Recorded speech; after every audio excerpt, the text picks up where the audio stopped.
Hold on.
if they're like making a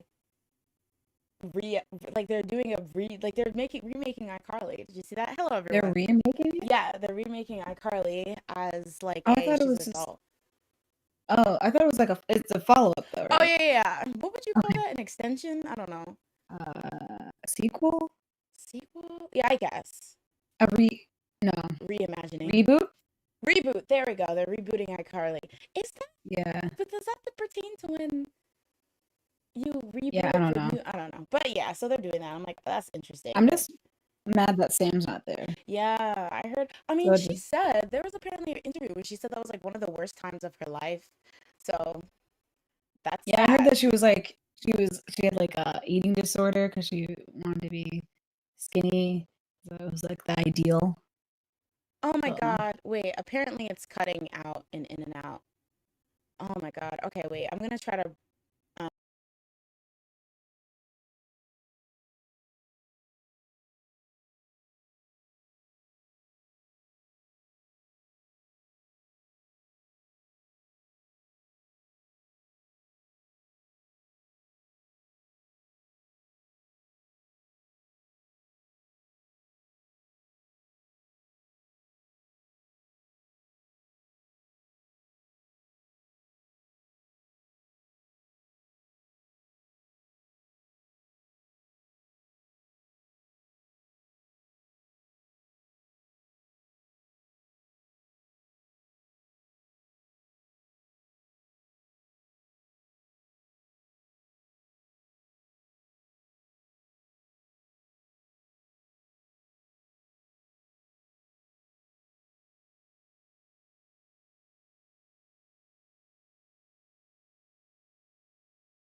okay, we're back.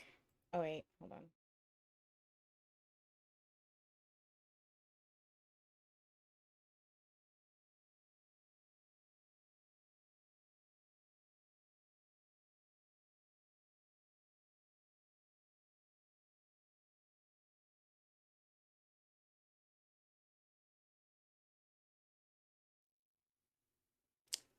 All right.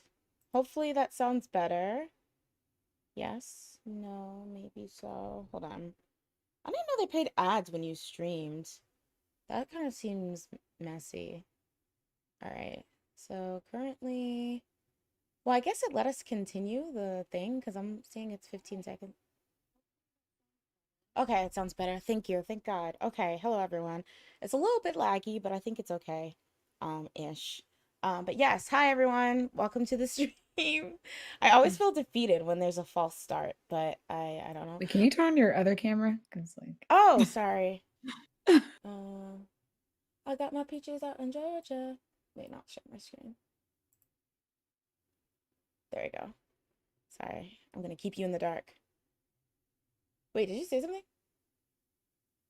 Oh wait, now I right can't now, hear no, you. I was just laughing. Oh, okay. Okay, now I can hear you. All right, cool. God, this is so stressful. Hello everyone and welcome to the stream. Um happy Saturday, almost Sunday. And I hope you guys have been having a good week so far. How are you, Jazz? I'm good. Uh, I was just telling you that my dad got a power washer thing, so I was just having fun with that today, cleaning. It's just oddly satisfying to use it and then clean like bricks with it because like it just cleanly takes away dirt. It's just so satisfying. You should start an oddly satisfying TikTok. Oh god. I actually was filming my dad do it and was like, "This is so perfect."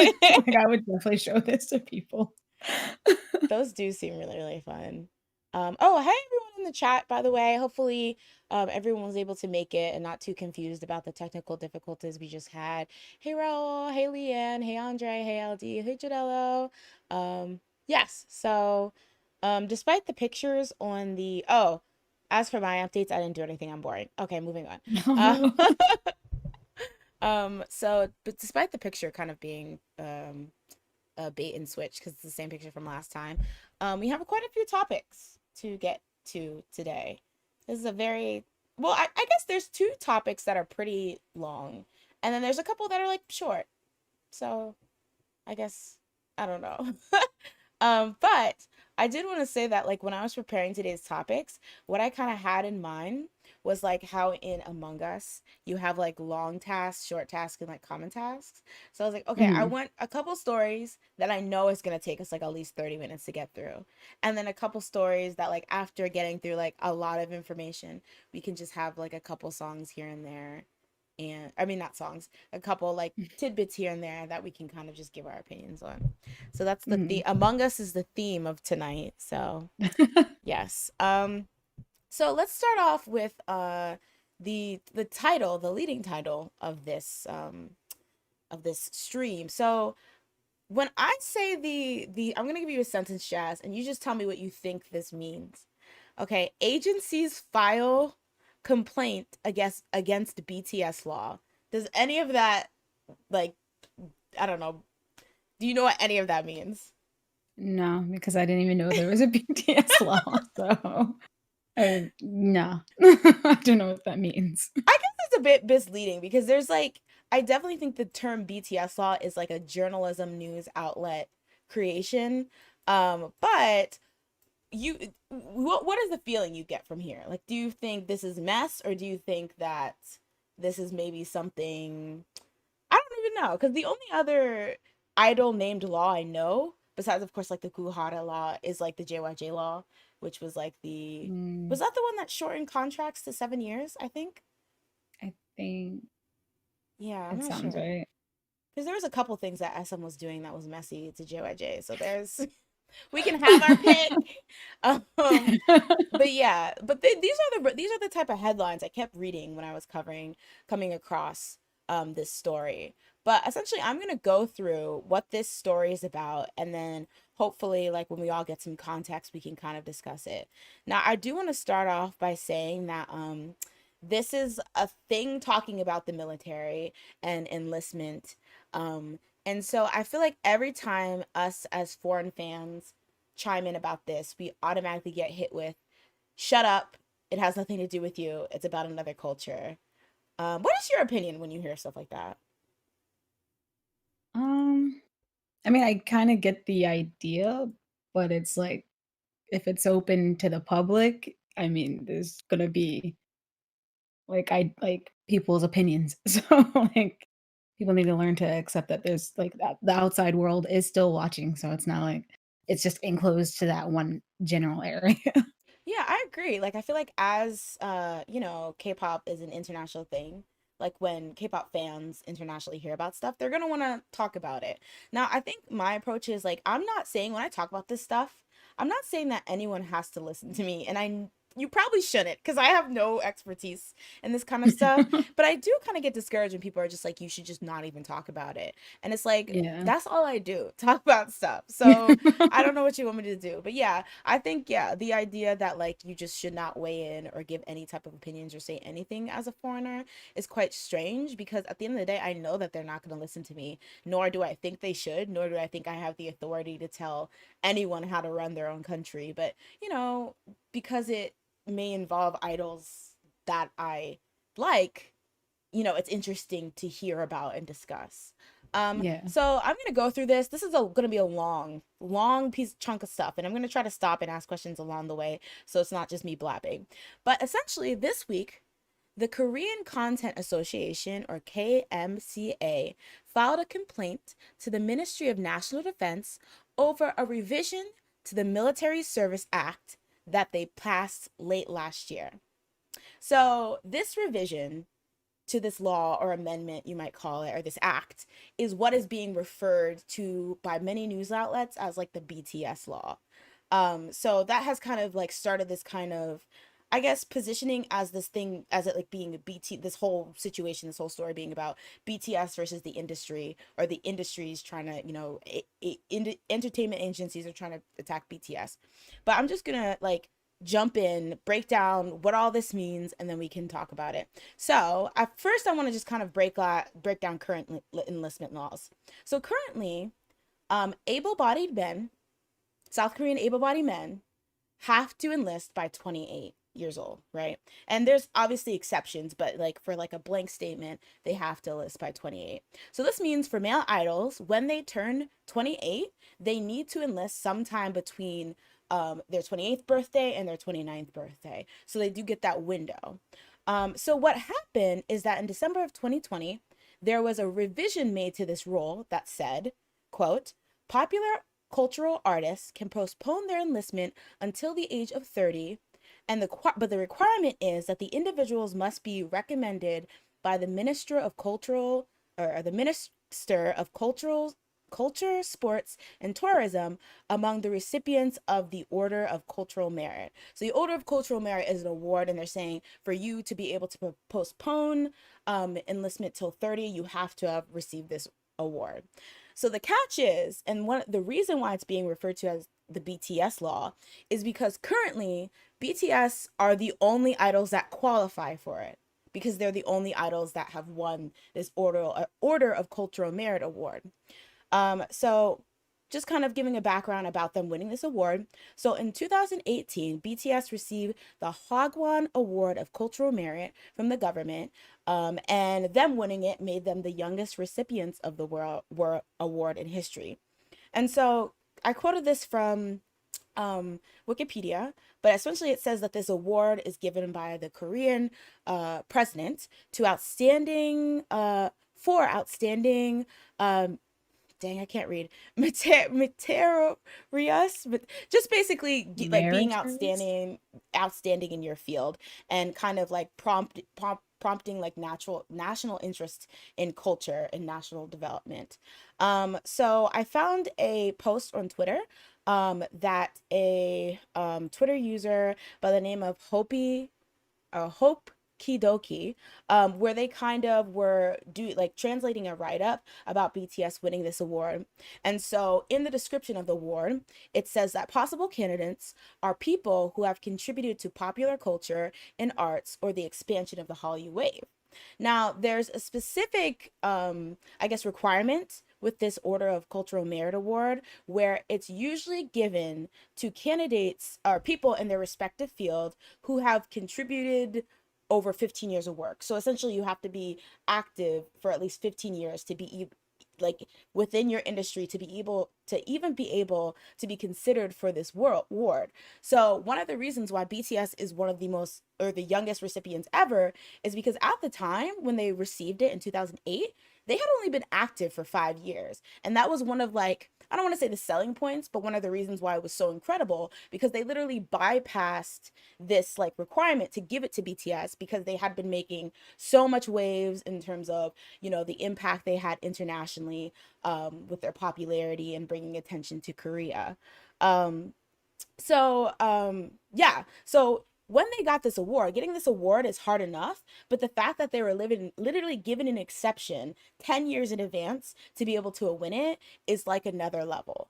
So aside from the fact that BTS is the only person who is like eligible or for this amendment or for this postponement, because they're the only ones to win the award, another reason why people are referring to it as the BTS law is because it was passed in December of 2020, which happens to be the same month that the oldest member of BTS, Jin, turned 28. So a lot of people saw it as like a direct gift to Jin, like, hey, we passed this thing for you, like just in the nick of time of you turning 28. And of course, this is not something that was like officially said, but like it's kind of like, I don't want to say even implied. A lot of like journalists who've been covering the stories have like presented that as, oh, now BTS can postpone. Like this was literally for BTS. So that kind of just gives a backstory about the award, and basically the level you have to be to kind of win it. So going back to the KMCA who filed the complaint, so the reason why they filed this complaint is because the association says it's unreasonable that the only way to qualify to postpone enlistment is to be the recipient of this award. They stated it is not reasonable to base the qualifications of the order, or to base the qualifications on the order of cultural merit. It is nearly impossible for individuals who are in their 20s to receive the Order of Cultural Merit because of the criteria that this medal is for an individual that must be active in their field of pop culture and arts for more than 15 years. They continued, this means that K-pop artists who start their activities in their late teens must be at least in their 20s to be eligible to receive the award. Therefore, they cannot meet the ordinance that allows them to postpone their enlistment until the age of 30. And the revised law is of no use. So essentially, they're saying, okay, you made this like law, like this is how you're able to postpone the enlistment, but who other than like who could ever meet this? Because you have you if you know, BTS obviously was an anomaly and an exception, being able to win it before that 15-year limit, but who what are like odds that that's going to happen again? And then if it doesn't happen and they have to do the 15 years, there's no way they're going to meet that requirement in time to actually be able to even use it. So they also mentioned that while they do not wish to lower the standards, the bars that have been set today are unrealistically high. They claim that they are hoping for the ministry to establish standards that can be met and fulfilled by musicians. And so as it stands, there's been no statement from like BTS or anything over the complaint. And you know, they only submitted it I think on April 1st. So there has been no response. And just for reference, the actual law won't take won't be enacted until June of this year. So just for like a last minute kind of information. So like I said, the KMCA and the agencies associated with it are the ones that are filing. So somebody actually went on the KMCA's website to see what agencies are members of the KMCA. And so on it, it lists its board of directors as CJ E&M, FNC, JYP, SM, YG, Medialine, Big Hit, Universal, Genie, Kakao, Fluxus, and then the regular members are NHN Bucks, Danol, Dreamus, Dream T, Music Factory, Sony, Starship, Star Empire, RBW, LMD, Old Media, 5 Cents, Warner Brothers, Music Korea, Jellyfish, Khan, and Playtis. And so it's important to note that 26 of the 20 of these 27 agencies followed the objections, which means all of them but one filed this objection. And Big Hit? Yeah, pretty much. It's pretty obvious Oh that Big Hit is the one that filed the objections. But yeah, so a lot of people saw this as these agencies are pressed because this law allows BTS to postpone till 30, and it's so specific and only BTS qualifies for it, and it's basically too high for anyone else to realistically qualify for it. And so I think it's important to put that they're like not saying that BTS shouldn't be able to be exempt. They're saying that it should be kind of made in a way that it's actually possible for other people to be able to qualify. Yeah. So I'm gonna put like a pin in it. There's a bit more, but I'm just gonna put a pin in it there. So far, what do you think about this complaint that's being filed? Do you think this is a issue of bitterness? Do you think these agencies, you know, it makes sense that they want to file this? And do you think, I don't know, what do you think about the strictness? What do you think about this kind of level that you have to be to even be able to be considered of getting postponed? And I also want to just clarify, it's postponement we're looking at here. A lot of people have been throwing around the word exemption. This has nothing to do with being exempt from the army. No K-pop idol as it stands is going to be exempt unless, you know, they have something else, you know, another like, you know, issue or something like that. But like, it's just for being able to postpone to 30 instead of 28. So I asked you 50 questions, but I'll ask it to chat too. I just think that like I think it's fair because like the fact that they cut cut it short for BTS and gave it after 5 years, that's already a weird thing that they did. It was like, okay, you could have waited. No offense. No offense, because like if you already have that like rule and then you're just gonna cut it for them, that's already a little like it seems like you're kind of catering to them, Mm. but then you make another rule on top of that when you already cut your own thing for just for them, and it's like it seems like you're still catering to them. It's kinda like I can understand. It could be like they're salty, I mean, like, it sure, but, Mhm. like, it's also still just not fair. So, like, you can cut the saltiness aside, it's still not fair.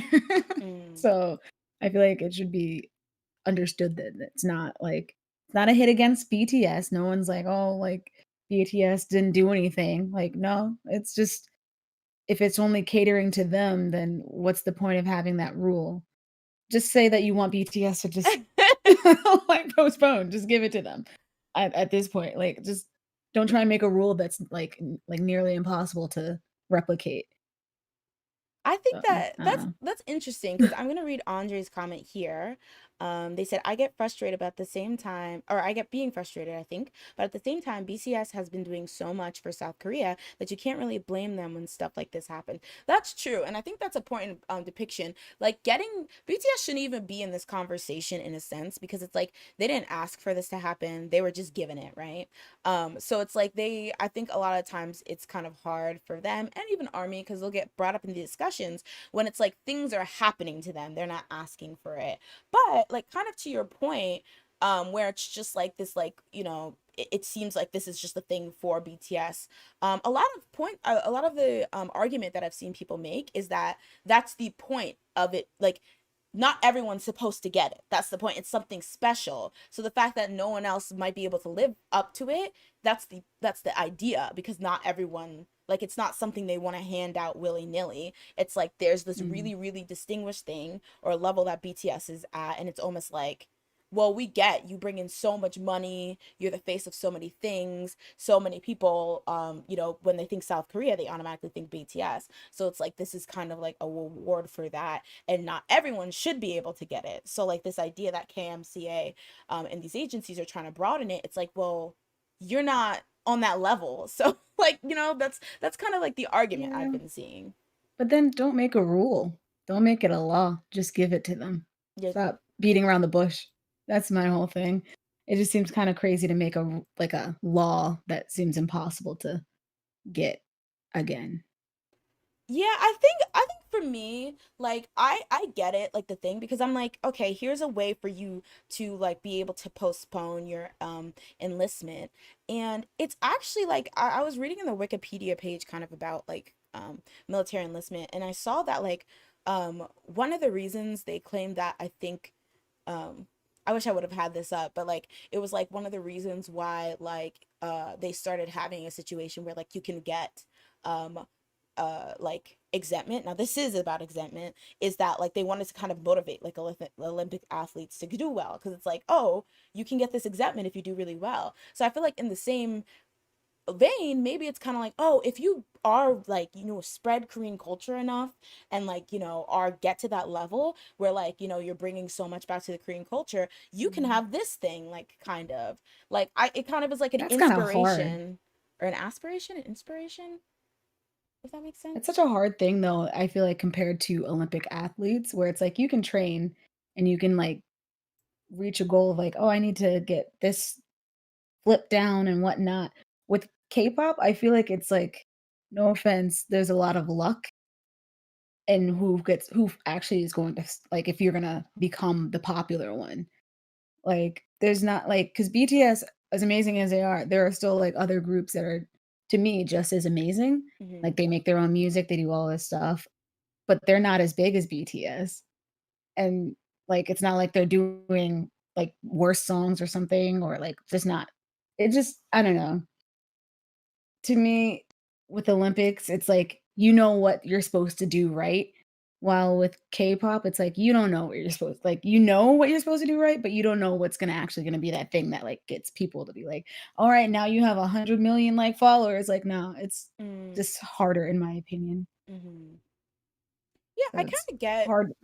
Yeah. I get what the KMCA is coming from, where they're just like, this is so hard, like because it's giving like kind of like dangling a carrot in front of a hamster on a wheel. It's like this is a thing you can get, but realistically, like who's gonna be? Because essentially, if you're able to do that, you are going toe to toe with BTS, which is just like the whole point is that they're an anomaly, and there's like probably no way that there's going to be another BTS level group in the same year. So I think like, it's kind of just like what you were saying, like it's frustrating, or where they're coming from is frustrating to have this law, because it's just like this idea that you could get postponement, but realistically you have no shot, because not only would you have to get this award that's hard to get, but you would have to somehow override the fact that they usually only give it to people after 15 years. So I can kind of get where Mm. they're coming from that perspective.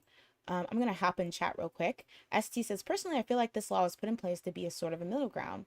From what I get, the government said they wouldn't give BTS exemption, but the government also knows how much of a benefit it is culturally, socially, economically for the government to keep um, active as possible. So this sort of BTS law is a good thing that the government can put in place, where they can get the best of both worlds. No backlash from people thinking BTS should go to the army and get exempt, but also milking BTS for everything they do for the nation. Yeah, I could definitely see that, because it was Mm. just going back to that. I actually had a couple notes. So there was a lot of drama back in like 2008, and I feel like it even sometimes gets brought up. BTS was killing it, and then there's kind of this talk, and BTS was put to the forefront of it because they were so successful in doing so much, in terms of like getting people to know about Korea and stuff. Whether idols who reach a certain level could possibly be exempt. So there's like a lot of politicians like bringing it up, but essentially what was kind of frustrating is that there were people who'd like, oh, who are BTS and stuff like that, even though there were people who were like, yeah, BTS, they've put Korea on the map, they've done all this stuff, so yeah, their exemption would be awesome. But essentially it brought a lot of like debate over it. It just always made them a debate topic. So they'd always be pulled into it, even though I believe they had gone on record at the time, saying that they're going to serve. Like that was never something that was up for debate. But then they kept on being Mm. brought into these conversations, which was just drama or whatever. And so I think things reached an all-time high when it was revealed that, I believe it was August 29th of 2018, agencies, representatives from agencies, like entertainment agencies, had met with government officials to try to discuss kind of what exemption for K-pop idols would look like. And so among the people who, do I have it here? Yeah, among the people who were a part of that conversation was SM, YG, JYP, FNC, and Jellyfish. But Big Hit wasn't there. So people kind of got frustrated, like fans of BTS kind of got frustrated, because they're like, so their names keep getting brought up into these conversations about, being exempt, to the point where people are like constantly debating them, and they're constantly getting into this like kind of like almost like drama, if you can say. But then they Mm. weren't even in these discussions, and so a lot of people saw it as like these companies using BTS to try to get their idols like exemption, but then like hiding behind BTS because BTS is like the golden child, or whatever. So there was a lot of like frustration about that. So there a lot of like arguments like that came up. Like it's like, oh, well, BTS shouldn't go to the army because them being active brings so much money and tourism, things like that, to Korea. So why make them go when they'd be more, useful, like active? But I think that's also why a lot of people immediately got defensive when they saw that. They're like, oh, another situation where a bunch of agencies are joining together to do something that might not benefit BTS, maybe. Like, uh-oh, this seems bad. But it wasn't like, I don't think Mm. it was really the same situation.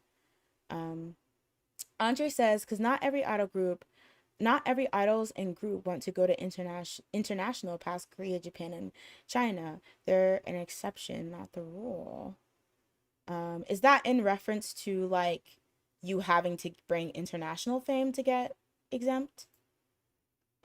Jessica says, I also think if we're just talking about postponement and non exemption, then it doesn't really matter until we start seeing groups with BTS's popularity consistent, because groups kind of age out around their 30s anyway, at least half of their contracts end. That's an interesting point. Hi, Andy. Welcome to the stream. I know that was like the whole like debate before, though, and I think, well, personally, one of the reasons why I think the discussion is so interesting is because the exemption or the postponement for an idol is the idea that they need to be active during the peak of their career, and a lot of times that's like teens, 20s. But I feel like nowadays, and maybe it's just me, it's not with the like social media and with like being able to like prep and having international fans and things like that. I feel like it's not as severe when they go. Like I'm not talking about the experiments, but like experience, but the actual like effect of that. Like it being so Hmm. career damaging, because like some of them, like granted EXO is a huge popular group, but I feel like I still love, like I'm still a huge fan of Dio even though he was gone for 2 years or so, and like you Yeah. still like Schumann. I feel like it's like definitely like there are the people who, like, if they don't get to see new stuff from their idol every day, they'll be like bye. But like I feel like a lot, like, fans are a lot more loyal now. Not a lot more loyal, but there's just more fans to that. Even if half of them drop off, a lot of them still be there. I don't know. Yeah. Definitely. And I feel like Super Junior also is still around, like Shiny's still around. It's like all these groups are still like they still have their fans. Mm-hmm. So it's not like they just I mean, maybe they lost some along the way, but it's still like they're still pretty popular. So Mm-hmm. it's not like also, I feel like if a lot of internet like all the fan not a lot, all the fans, but BTS, their fans, they have a lot of international ones. So it's like they're used to like people like Drake, Adele, like Rihanna just doing a song in 1 year, but then it's like 3 years later, then they're still waiting for another song Oh. or something. And it's like, so I feel like we're like more prepared for people to not always come back. I don't know. But maybe I don't maybe if you're into K-pop, it's like also frustrating because the Blackpink That's true. they also they come back to a regular amount, I feel like, yet we make it seem like, well, like they just don't come back at all. Mm. So so it's, like, kinda weird, I Well, don't I think know. with them, it's like they do like like they don't come back as often, but also they They don't don't have a lot. release a lot when they come back. Yeah, that's what I was gonna as I was saying, I was like, but they also don't have a lot of songs on Yeah. their albums.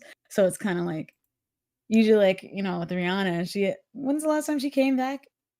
I don't even know. 2015 with Anti 16, Yeah, so, 15. like but at least those she had, like, 9 songs in there. Mm. Yeah. And I feel like she spread it out a bit, at least. Yeah. And I think somebody with BTS particularly, they're like content kings, and I'm sure they have like enough content to last Oh, like they 2000 to like 2029. I'm pretty Um sure they do it right now. Uh, than anything they've done so long. ST says, I wonder if all the BTS members would even take advantage of the law. I think JK, who's 23 now, so by the time he's even 30, BTS might not be as popular as they are now, where it is more critical for them to be active to reap what they show. So, yeah, I feel like that's very interesting because, you have people like Dio, who was like a couple years away from having to go, and he just decided to go. Like, like, you really Yeah. never know when somebody will decide. I know one thing, that I feel like there will probably never be a group where all of them go together, because I feel like an agency would never let that happen. It'll be so simple. Just do it. They're like, no. But I agree. Like, there's not necessarily a situation. It's like it really just goes back to when people were like back to 2018, when people were talking about the exemption. It's like, who even says they want to take it? Like, I don't know. Like, who says they were going to take it? Like, it's just a lot. Like, I think that, again, it goes back to that whole thing that, like, people are talking so much about BTS, and it's like they're brought into this a lot when they, like, might not even have Mhm. had a comment on it. So I think that's, very unfair to them. I mean, I get it because they're the biggest group, but like, it's very unfair because you have all these conversations about what you would, what you won't do, what you can take advantage of, and what you get. And it's like, I didn't even ask for this. This was like put on me. So it's kind of Yeah. hard. Andy says, I think as long as it's postponement and not exempted, it makes sense. With groups like TVXQ, Super Junior, Big Bang, EXO, BTS, etc., popularity of these groups has only increased. So there's a chance another group will surpass BTS popularity, because that's how the cycle is. That's true, but I think Mhm. even if somebody is like, toe to toe or surpass BTS's popularity, I feel like, will they be awarded that award to be able to actually get the postponement if that's what they're gunning for? Because it's like, think about, like, there's things that SNSD won that Twice hasn't won, and vice versa, even though they're both like immensely popular groups. You know, popular groups don't necessarily, being popular isn't necessarily you're gonna mean you're gonna get awarded the same or go down the same path, you know? So realistically, no one could like, what is something that like a group got that nobody else has ever got? I don't even know. BTS. Oh, besides BTS. Besides that, we need another example. I can't think of I anyone. feel like nobody really took K-pop people that seriously. I feel like even though Big Bang was like a huge group, I don't think they've ever gotten anything like BTS has gotten They got or that EXO. European MTV Movie Award, but I guess BTS probably has some of those What? too by now. I think. I don't What did know. they get? MTV Movie Award? Did you Not MTV Movie Award. I said Oh. Oh. MTV Oh, Music the music. Award. Oh, yeah, sorry. Imagine. But yeah. So yeah, overall, let me see, what were my questions here? So yeah, do you think that other energy agencies are bitter, which we kind of answered that. Do you think these agencies have a point in wanting to modify the standards? So do you think it's something that should be attainable for more people, or do you think it makes sense that it's something that's hella exclusive? Because that's the whole point. It's like supposed to be an honor. Um, I don't know why honestly, they should just not even have anything. They should just make it that everybody has to go at 28. I don't know why they're trying to make it so special. I'm not seeing the appeal really. I guess you can it depends on when you're in your like when you're popular. Mm-hmm. Like if you become popular at age 15 or whatever, you're not gonna care. Like as you said with Jungkook, he's not gonna go to That's the true. army until like past his thing. So this doesn't even matter to him. So it just seems like a weird rule, and it just I don't know. I don't know. Mm. I feel like though, and maybe this is me being extra, because like I said, I'm not even sure like in this day and age with technology how much the whole idea that like being away from 2 years is going to destroy your career as it used to be. But like I feel like maybe that will motivate agencies debuting younger, so it won't be like a Mm, situation where they have to grapple with, oh, you know, you debuted at like 25, which I don't even think many people do. So I don't even know. This is just me talking out my butt. But like you debuted at 25. And so you only have 3 years that you can go. And we're still in the midst of building your like, you know, your brand or whatever. So we're not even going to bother with people that old because we know unless you already went to unless you already went to the army. There's that. I remember one oh of the yeah, members of 2 a.m. They had already gone to the army before they debuted, which was good. So maybe that's a yeah. requirement now. If you want to join the agency, you already had to have gone to the army. Age 15, you got to go to the army now before you can Lord H. debut. Hi Allie, welcome to the stream.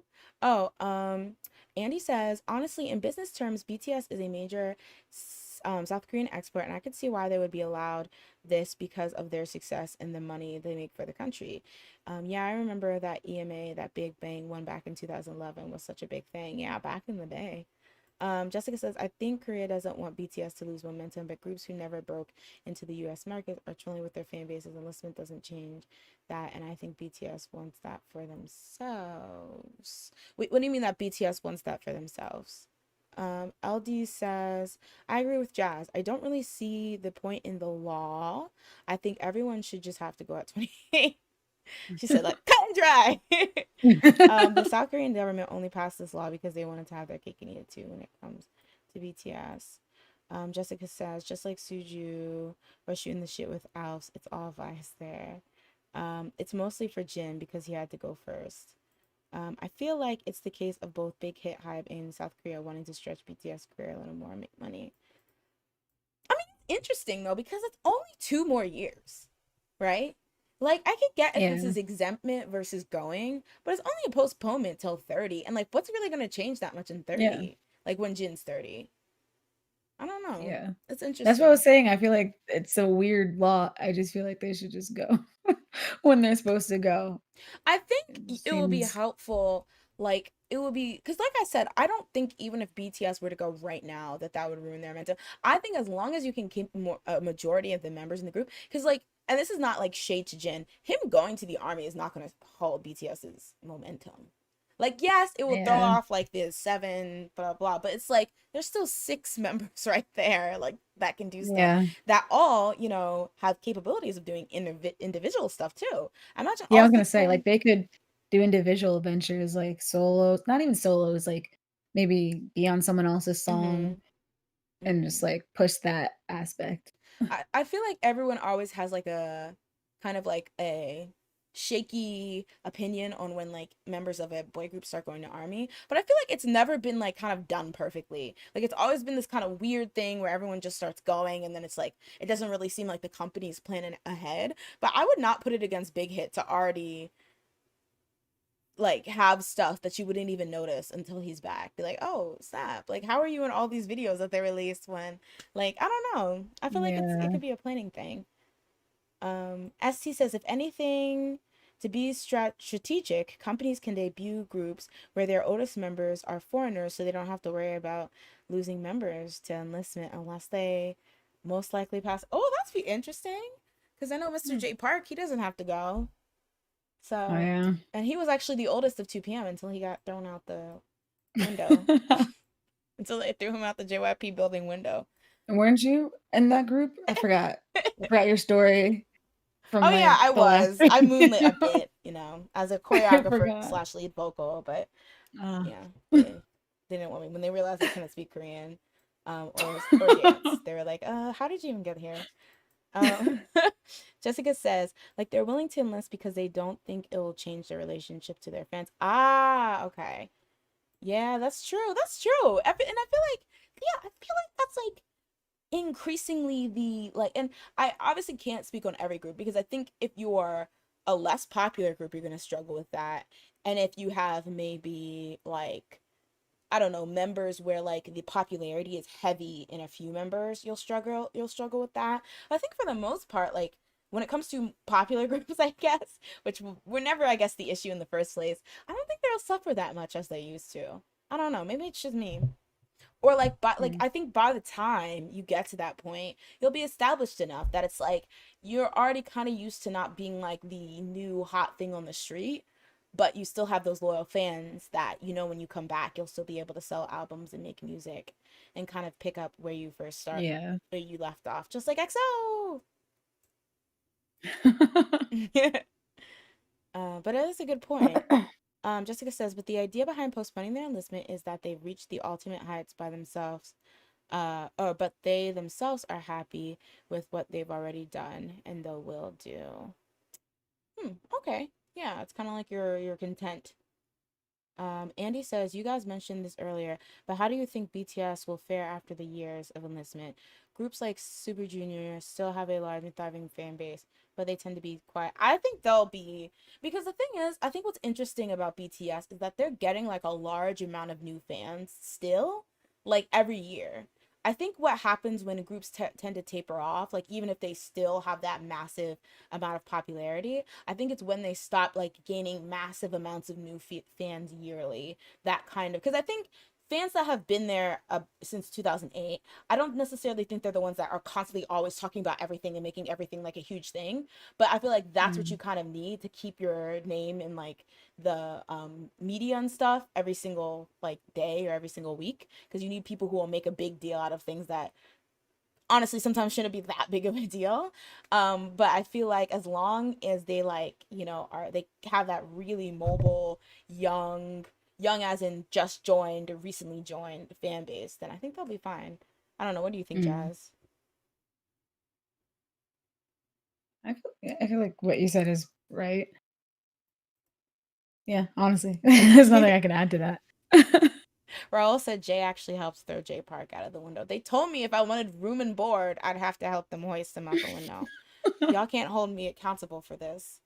um Ali says, isn't there a law regarding making money while in the army? I remember the flower road was released when the members were in the military. Or is that a separate situation? I don't know enough about that.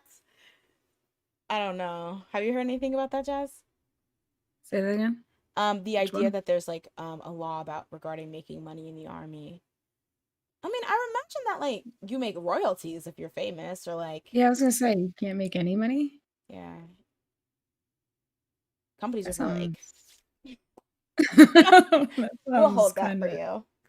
Then what do Um, you do?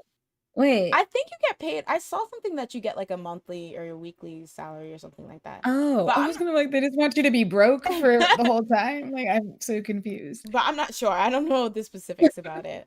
Andy says, I wonder if the members will do more solo activities and then come together and then for group activities. I feel like they could do that. Like, it's just like, besides the rappers, we really haven't seen like a body of work aside from like few singles and stuff from like the singing members. So it's like, Jimin, this is your time. We've been waiting. Or No, no, no. Jungkook. We need no. Okay. Or V. I would love I would This love is to our hear a V time. album. I don't. Desi says they should make groups with older members that have already been in the army, like groups like N Flying. The lead vocalist was scouted fresh out of the military in his military uniform. See, that's how you do it, because then you don't even have to Who is worry. this? N Flying, apparently, the leader vocalist Oh. was scouted. They're like at a mall. Well, like when they scout you at a mall, like in the 90s, and they're like, you're gonna be a star, like that kind of thing. That's so confusing because it's like, especially for singers, it's like, what do you mean I'm gonna be a star? I didn't even talk to you yet, ma'am. Like you're a music agency. How did you what? I would definitely think that I was being kidnapped if somebody said that to Yeah. me. I'm like, no, thank you, Like I could stranger sound like a danger. goat. You don't even know what I sound like. um, ST says, I think another reason to want to keep the group together as much as possible is so they can tour for as long as possible, since that's where most of the money is. But the thing is, I think, okay, well, let's just do BTS. You have Jin. What they need to do is make everyone born 2 years apart. It's like they have to have one person born here. But yeah, I feel like yeah, because I think like you can kind of avoid it, but then when you start getting a lot of members born right after each other, it becomes kind of hard to stagger it. But I think like Yeah. I could see BTS do a tour with 6 people, but then if Sugar goes the next year before Jin comes back, then that's. But then Jin will probably be back before RM and J Hope have to go. But then right after Yeah. they have to go, V and Jimin have to go. And then we have a couple years before Jungkook's zygote Yeah. self. Zygo. Jennifer says BTS are really popular, so even if they use a I few was like, fans here and there, it won't affect. That's what I'm saying. Like that's why I feel like it's crazy because BTS, because of their height and hype, they're probably the ones that will mm, get like postponement and like that kind of like be offered that those kind of perks the most because they've spread culture a lot and things like that, but they like need it the least. Like you know what I'm saying, at yeah. least for like self-sustaining purpose. Like they Yeah. probably like they could hold up in their room for a year and I'm sure they would still come out with like 50 Grammy nominations, 48 Kids Choice Award nominations, like a top selling album that they haven't released yet. Yeah. um That's so true. And since BTS lost a whole year of their tour to COVID, this might be the thing to let them do that tour. Oh, that could make sense too. I didn't really consider like mixing the issue of like COVID having to postpone things because of COVID and like people who were born in 1992 and might have to enlist this year. I Yeah. think Big Hit should send the Young line in first, and then the Maknae line can do solo activities and vice versa. Send the Maknae line in together and let them. Well, the thing is, I have to say because I know that this. I remember when Big Bang was about to list. That was one of the biggest like things. People were like, okay, send them all or do it this way, blah blah. But I feel like there's like two things at play here. I think like the company is going to try to keep as many people there and active as possible. Not necessarily Big Hit, but in general. And I also think like we have to also like factor in the fact that like these are individuals that have to serve individual like time. So they should also have a say that's outside of the idea of like what's best for the company when they want to leave, you know? So I was like, Yeah. what we also have to factor in they might not want to do that, right? Like they might have things they want to do, or like they might like for example, like Do, he just kind of went. I keep bringing it up, but King. He just kind of went. And imagine if they're like, no, no, no, no, you gotta go when, these two come back and then, carry the three. Like, I'd be like, no, I want to go Yeah. now. So bye. Me and my egghead are out. Like, what are you even talking about? It's no longer an Capitalism reigns egghead, though. supreme. But that's true. Like, I think, like, just from a strategic point, like, that could be a really cool thing, because we've already gotten solo project. Well, besides Jim, we've already gotten like full solo projects from Suga, J-Hope, and RM. So just letting it be like a Machne's time to play, like that could be really, really cool. And it'd be interesting, like, because Yeah. three solos, they're like three of the, like, you know, members with like the biggest, most active fan bases too. So, you know, they'll like wow out. But it will still keep BTS's like idea in the public eye, and it's fresh because we've never heard solos from these members. Yeah. I don't think there is such a law because actors have made dramas before. Yeah. Imagine if they just confiscate your money. They're like, we'll be taking that. Um, he was fresh off his last deployment, and the manager of N Flying stopped him while he was making his way downtown, no, making his way to his parents' car, and told him to sing. Then he liked what he heard. What? Sing for me. Sir, who are you? I know. I'm like, am I getting paid? I mean, what is this? Sing for me, Paolo. Stop. Ew. I'm like, okay. Well, good thing he didn't. He wasn't like me, and he wasn't like, he was like, Yeah. oh, Just got in your car. Drove off. He was like, how are you doing? He's been waiting. He was like, I hope somebody asked me to sing. He brought his own karaoke mic. Oh, interesting. I always thought of Jin going by himself first, and then the year before, Yoongi goes in the rap line, can be a unit and perform. Oh, that would be cool. And then all of them go in together. That'd be cool. BTS members already said they were enlist, and all this has nothing to do with them not wanting. Wait, all this has nothing to do with them not wanting, but the country itself and those companies trying to lower the standard. Yes, that's true. Yeah, we kind of discussed that. This, and even in earlier, back in 2018, the idea of them getting exempt, it was frustrating for fans, and I imagine for BTS too, because they already kind of made their statements, but then it was a situation of other people bringing them up and other people saying what they deserve or need. So it's kind of hard, because I think, like, in general, being a celebrity, you kind of lose some of your agency, because if somebody else talks about you, you'll still be the headline of the news, and people will still discuss you, even if you already have made a statement, and maybe don't want to be discussed in that. So that is like an unfair fair aspect, because it's like, no matter what they actually do or say, you know, other entities who bring it up will make it so their names are in the news. ST says, and then the vocal line can do their stuff, and Jin comes back during that time too, so they can do unit stuff before the 95s go in.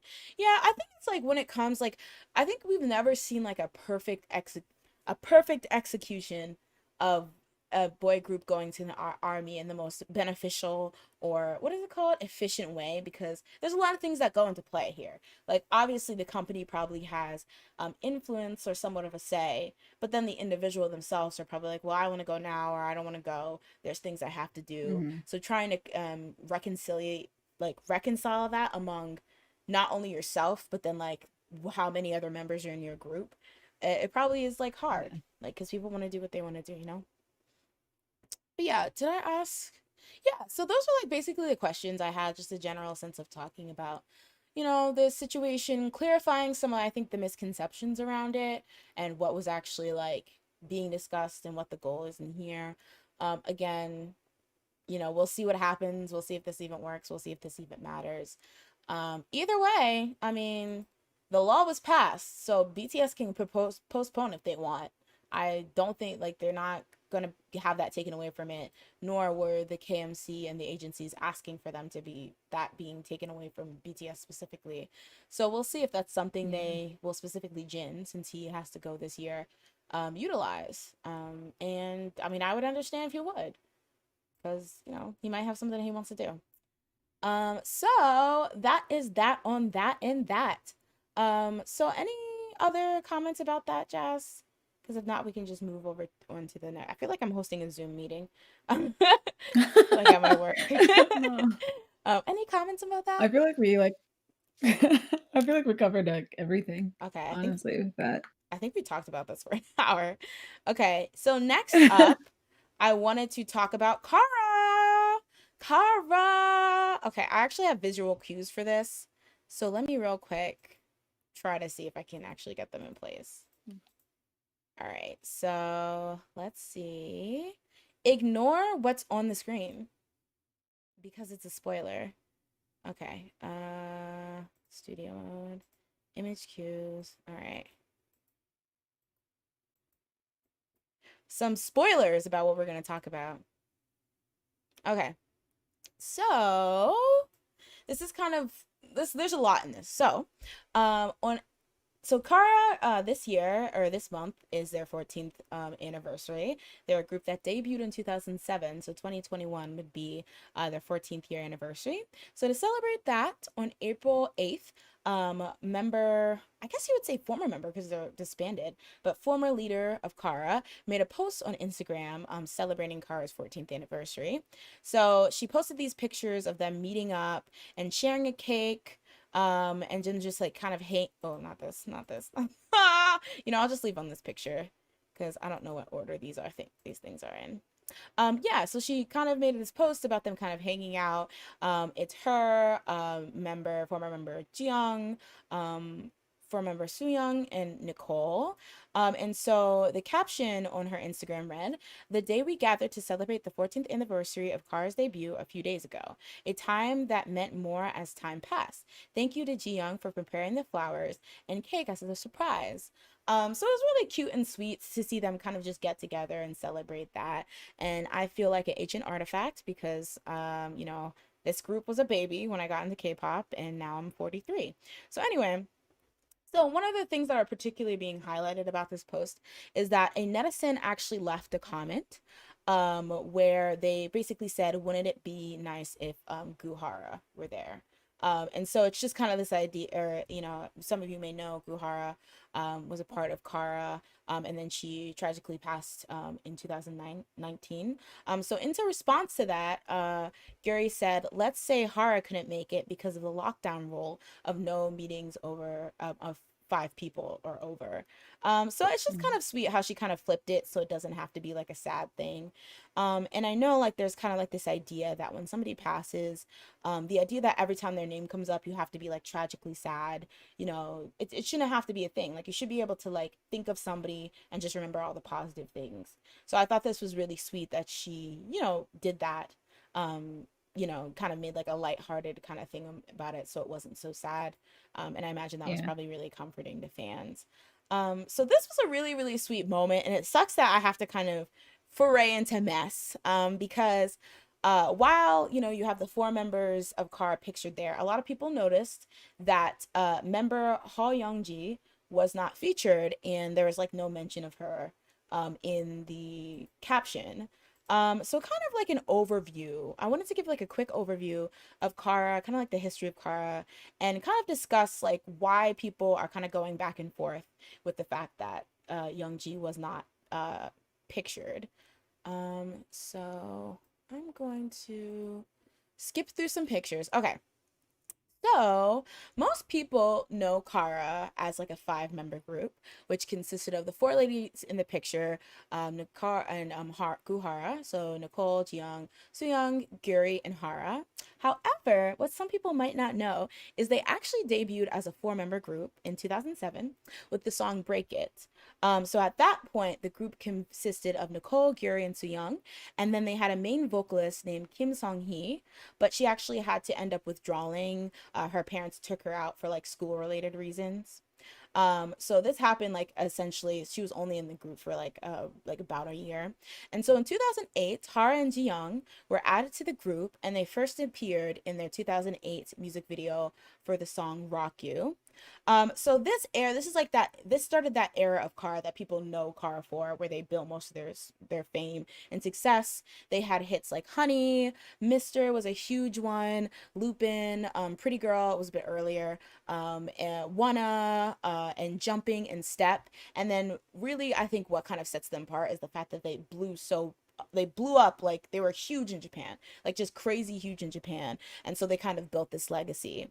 So in 2014, their first contracts expired. So, like K-pop has a 7-year contract. And so what ended up happening is that while members Young, Gyuri, and Hara renewed, Nicole and Ji-young chose not to renew. So now they were whittled down to a 3-member group. And so this happened in like really early 2014, like in January. So I thought this was kind of interesting, but I couldn't find like any information on it. So essentially, they were like this 3-member group, and I'm not really sure like what the debate around why they couldn't just be 3 members was. Like, I feel like that's fine.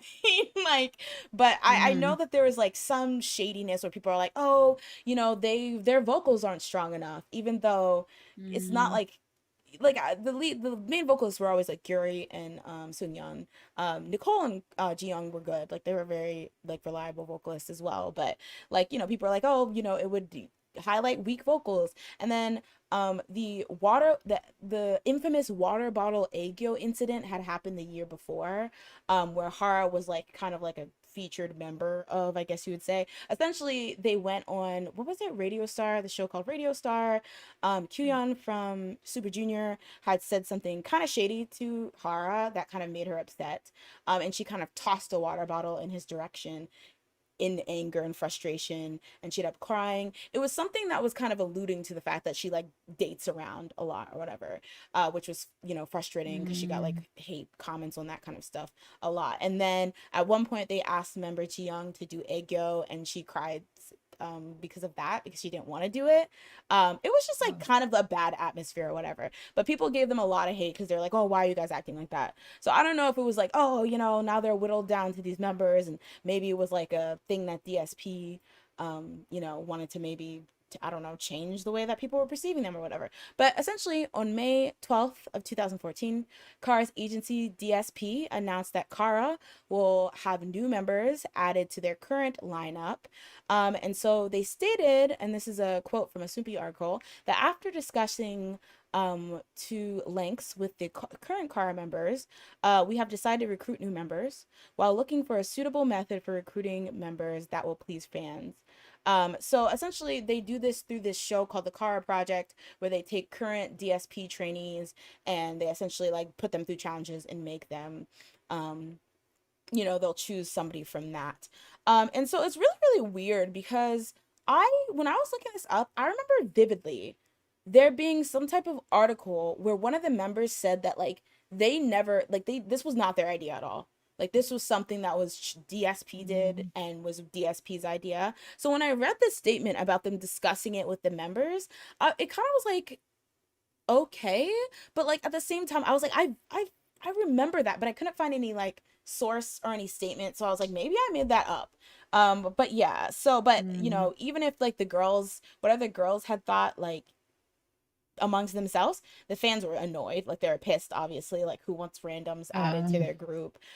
They were very against it. There had been like multiple occasions where Gyuri had to like essentially like low-key apologize. They're like, we know this is a mess, but please just trust oh us. wow. Like she did it at a fan sign, and then she wrote on the fan cafe. Essentially, this was a quote that she wrote on August 8th, 2014. This was actually after they chose the member. But she wrote, just like I said at the fan meeting, I won't let you down, so trust me.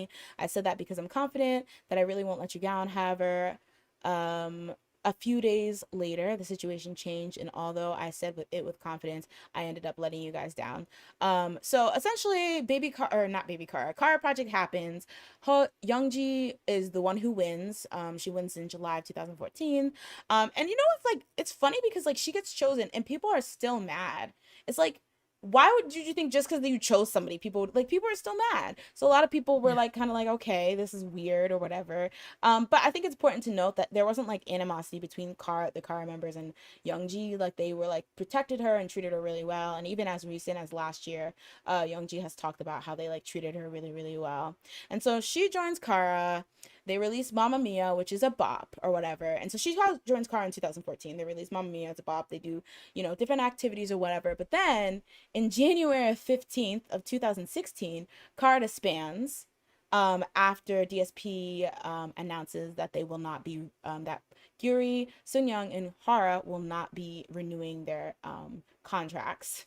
So this also kind of issues a weird era where it's like they're leaving, but is Kara disbanded? It was kind of like vague. People didn't know, and Youngji was still kind of doing Kara activities. So like, there's this kind of running joke where like Youngji is Kara, and so you refer to her as Kara, even though it's one person or whatever. But then like Gyuri and Young had gone on record saying like pretty much we're disbanded. Like yeah. So essentially, I didn't realize this, but Youngji was only in the group for 2 years. I don't know why I thought it was longer, but it was very, very short. And so a lot of people's kind Mhm. of response to people who are like, where's Youngji? Like, poor Youngji, is that this would be nowhere near her 14th anniversary of Kara. So if they're specifically Yeah. celebrating 14 years, but what do you think in this like issue, like, or no, this situation, like how would somebody like Youngji, who was at the legacy of a group, how do you think she should, like, I don't know, observe Kara anniversaries? Like if you were Youngji, how would you feel about your time in Kara? It was short. But I wouldn't sweet. honestly, like, it's, like, weird because I don't if I was added to a group that ended 2 years after I joined and they had been together, like, They how debuted in long were they, like, a group? 2007. So, wow, what is math? 7 years? Hmm. So they were a group for 7 years before I joined. Like, I wouldn't consider myself, like, like, I would consider myself, like, a complete member, but, like, also just, like, not really complete, like, where it's, Hmm. like, I'm not an original person, like, a member. So, it's, like, a weird I would understand if they posted something like this without me because I technically was not there. Like, that would Hmm. be weird if they were like, 14 years or whatever, and For I'm, all of like, in the us. picture, I'd be like, "Well, hold up, that's not how long I was there." Like, I appreciate the sentiment, but, like, I was not. I was not there. Um, because it's, like, that's not my anniversary, so it's, like, Hmm. it's weird. I don't know. I mean, I I feel like I wouldn't be salty is all yeah, I think me I would too. I feel like, you know what, do you? I mean, I Yeah. really couldn't find any, because I'm assuming that Camellia's Kara's fan base. I'm assuming like even if they 100% don't see her as like, you know, a Kara member, I'm sure they warmed up to her after a while, because it truly was a Yeah. situation. Like I remember just feeling bad for her because I was like, it must be not only are you getting this animosity from fans who are like, who are you, this is a group I've stand for 7 years, we literally just lost 2 members, and now like the company's trying to replace them with like this new person, this makes no sense, but also you kind of got stripped of your a true career, right? Like if I was a DSP trainee, you know, I'd probably look up to Kara, like admire them, but I wouldn't want Mm, to be in them because that's not my legacy. Like I'm not being able to get that like yeah. opportunity to start from scratch and build my own legacy. And then on top of that, you're put in this group with these girls who have been already active for 7 years. There's the whole like 7 year idol curse, which while people view it as a curse, I feel like you can also view it as maybe people don't want to be idols for that long.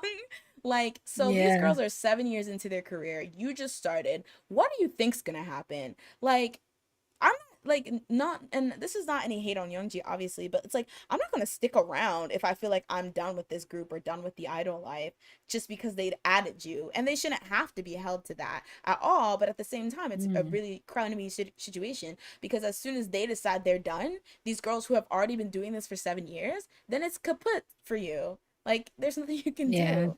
So I always kind of felt bad because I was just like, oh yeah, so, I'm sorry. Somebody put Fortune put yes, but Youngji was not the best contestant. But anyway, that's actually funny because when I was like looking through like different like forums and stuff like that, just kind of like getting information on this, that was a large consensus.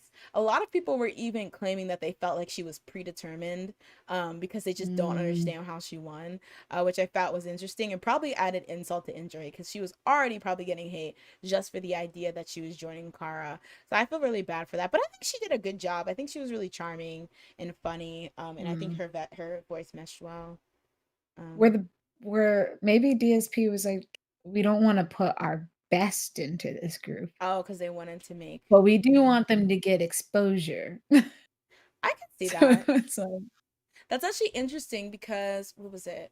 Somin from Card was in it.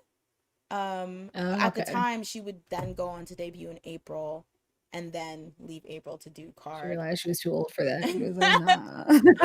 That gift that they had of comparing her when she was in April to when she was in Card, there's like this gift that's It's a side by gift. side. Yeah, it's like her like, going like this in April and then her like twerking in Card. It is the funniest thing. It's like me on Saturday night versus me on Sunday morning. Oh my God. I was dying. I think somebody else was in it too. Let me look. That's funny. Like, just the outfit alone. I don't see the gift, but, like, I just see the difference in outfits with her being in, like, a little freaking maid, like, Yeah, outfit, and then the that's other one's just wild. like Good for it's her though to funny. be able to be put in a group that she felt like she meshes better with. Okay, so Chae Kyung from April was also in this, and then both Chae Kyung's women were former members of Purere, which was like a Japanese. I think okay, it was a Korean girl group, but I remember they had a Japanese single that I really liked. Or they had a Japanese, it was in Japanese English. It was like da love, my baby, check it, baby, my love. Oh, that came out in 2012. I love being 50. Anyway, so how do you Look think? at that. I meant, I also wanted to ask a general question of what like when you think of Kara, how do you place like what do you think of that Youngji era? Because like I said, I think for the most part people when they think Kara, they think of the five members. So like what even do people view that uh Youngji era as? Like they did have bops. That's what I The want to end. like distinguish. The finale. It's just very very strange. Um wait. Sorry. I kind of missed the comments. Let me jump into the comments. Let's see. Andy says it would have been nice for them to mention Youngji, but I obviously she wasn't there when they debuted, so I can see why. Ellie says absolutely no shade towards Youngmi, but I really don't understand why she was added to the group. It just felt kind of weird for her to be added to an already established group. There's a whole rant that I wanted to go on, but well, I'll go on it anyway. A whole rant about how like I am the only one, like I don't know if I'm being dramatic, but I'm the only one that finds it like straight up disrespectful when a company will like add a new member to a group that's just been around like long, whether it's like a replacement or like just addition. Like to me that's shady because to me it just seems like y'all are replaceable, like we can put you in, take you out. I remember, and I don't know if this was true, but I remember hearing something like when the CEO of Tiara's company, I think MBK, added Hua Young. I think it was Hua Young. It was like to humble the popular members and kind of show them y'all are like I can put you in and out. And I've always, maybe it's from there, like I've kind of like always felt that when you just throw a new member into a group that's already been established, it's just you being like we don't care enough about that group, like we don't care. Yeah. Like I don't know, because it's like you're willing to throw off the balance that's already been established just maybe for an inkling of more popularity or whatever you think is going to be the result of Yeah. that. But I always thought that was weird, but it's like I can't, like I don't blame her, I blame DSP, because why would you even do that? Yeah. Like Especially when you had a good amount of people left. exactly, like that's what I was thinking, like what is wrong with three people? Like Andy says, okay, I'm not a huge Kara stan, so I didn't know they had other members at their debut. Yeah, it's one of, I feel like a lot of groups, older groups have like that kind of, oh, this person was there and then like they left, so then we switch it up and threw these other people in. Like I feel like it's always really interesting to hear about like the formation of certain groups. Like Um EXID. oh yeah, EXID was another one that did not start. Like the group that they got the roster they got famous with wasn't the original roster. Um, let's see. What year was Youngji added again? I remember when she first came in, but I can't tell. She was added in 2014. Um, yeah, Radio Star. we hate her. I don't think it's any shade towards Youngie Guri. So we'll probably do something separate with her. Yeah, that would be really, really sweet. And I wonder if it's awkward at all because Nicole and well, actually, I don't know if Nicole and Jiyoung know her, but it's like we didn't exist in the same timeline. Um, Radio Star tends to be kind of disrespectful to female idols. Yeah, and it's a mess. And I hate that the only way a lot of people re-examine it is in the lens that Hara has passed now. Like, no, it was always a messy situation. It was very rude. And they did not Mhm. deserve that much hate. LOL. Everyone, every year someone new comes out being a potential SNSD member. Yeah, they can't be like us. What comes to mind for me was when Taeyeon clapped back at those people claiming to be SNS trainees by saying they didn't put in the air. Yeah, I think we actually talked about that a while ago. Because it was just like, I felt like the thing is, people had, like, that had been a thing. I feel like ever since I was in K-pop, that's always been a thing. People were like, I used to be an SNSD. And then I think Sociified, they have like a really in-depth, like, chronological order post about like what the actual lineups were of SNSD, like Mhm. when people were getting cut and they're forming the group. So there's only like a couple girls. Chanmi is one of them from Produce 101 that actually almost were in it. Soyeon from Tiara, she was another one. A girl named That other Stella Kim. girl. Yeah, that one. Yeah, The one that had the whole YouTube video. yeah, there's her. And so, but like, a lot of people say that, but I think what was so like I would literally die if I was that girl. Is that out of everyone who's claimed, Taeyeon really came. She was like, honey, no, you don't have the range. Like, she really called you out. Like, sweetie, that's not what we do here. Like, out of the people who've been saying it for years, I would have been like, I didn't think you were going to notice. Um, let's see. Mamma Mia was a bop. I watched Roommates for Pak Bom. I remember that show. It was a great show. She was on Roommates. Her and Jackson were such a cute duo. Yes, I agree. It's disrespectful to hard work Kara put in. And Tiara Hwayoung. Honestly, I just watched clips with her. Well, the thing is, Roommates, I remember being really excited for Roommates because Park Bom, and I think Chanyeol was also on it. And that was like during like my I Love EXO and everything they do phase. Um, Oh yeah. that shit was like 2 hours. Like every episode was like 2 hours. It was way too long. I was like, we don't need all this. Like we only need some of it. I was dismayed. Um, yeah, I definitely think it was a cash grab by adding someone younger and fresher to revive the group, I guess. I feel like Kara would have been Mhm. fine with the three of them, though Mamma Mia is a big ass bop. True.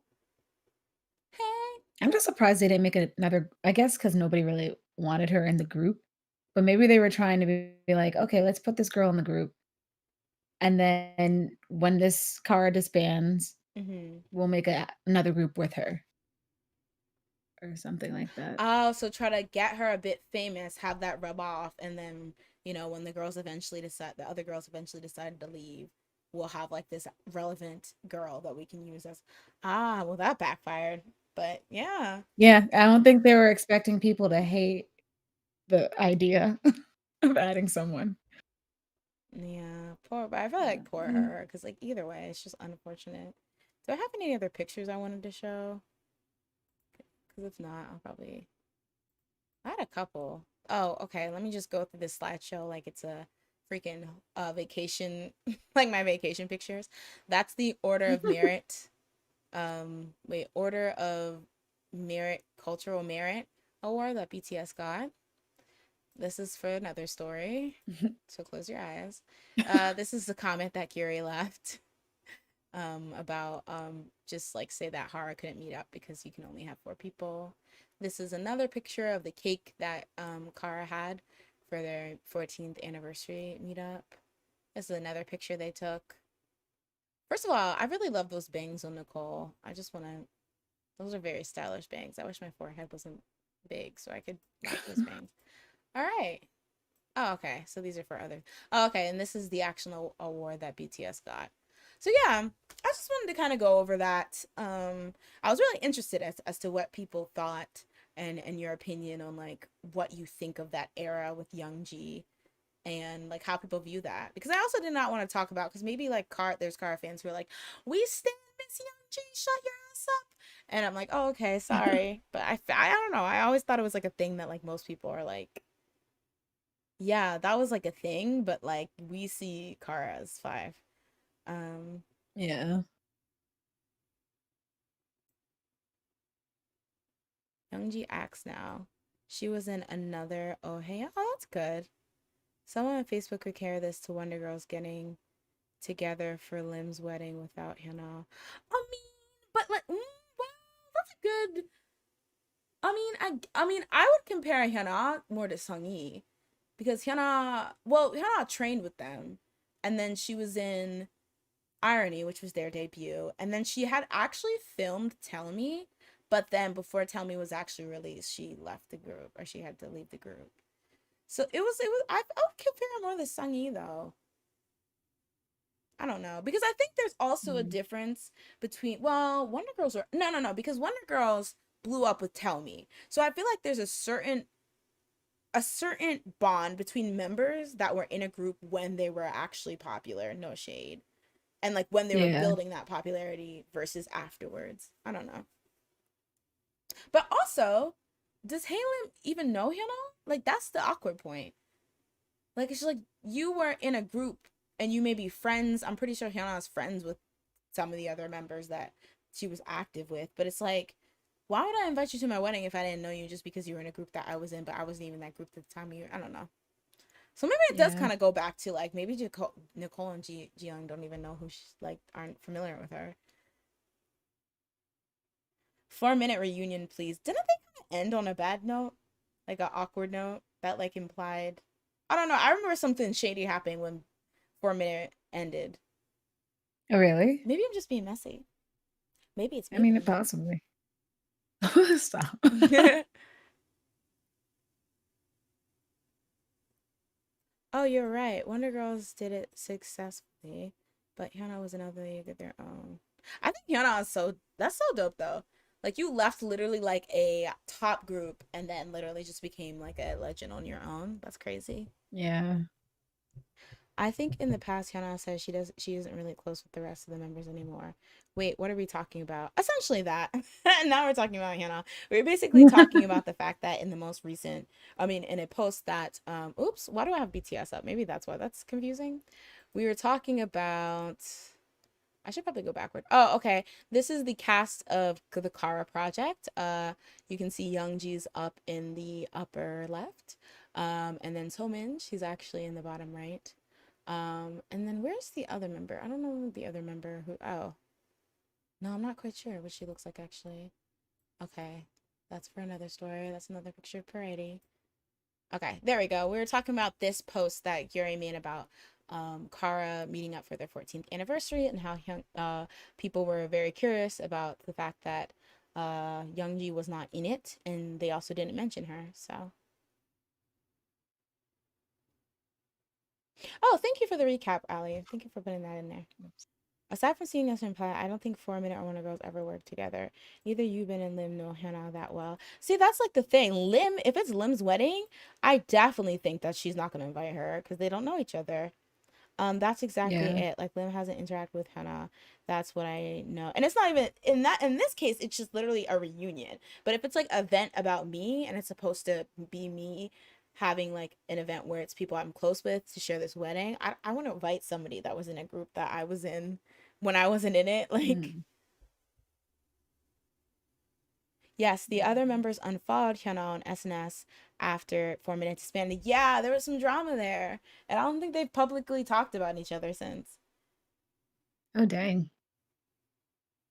So I have some info on Baby Car project that not many people know. I wouldn't be surprised if things were awkward between 4 minute.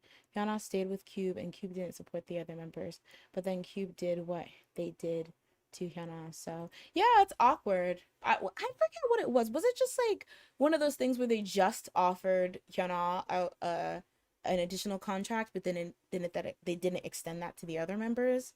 Was it something like that? I I can't think I remember. remember something Yeah. hearing I remember hearing something similar to that.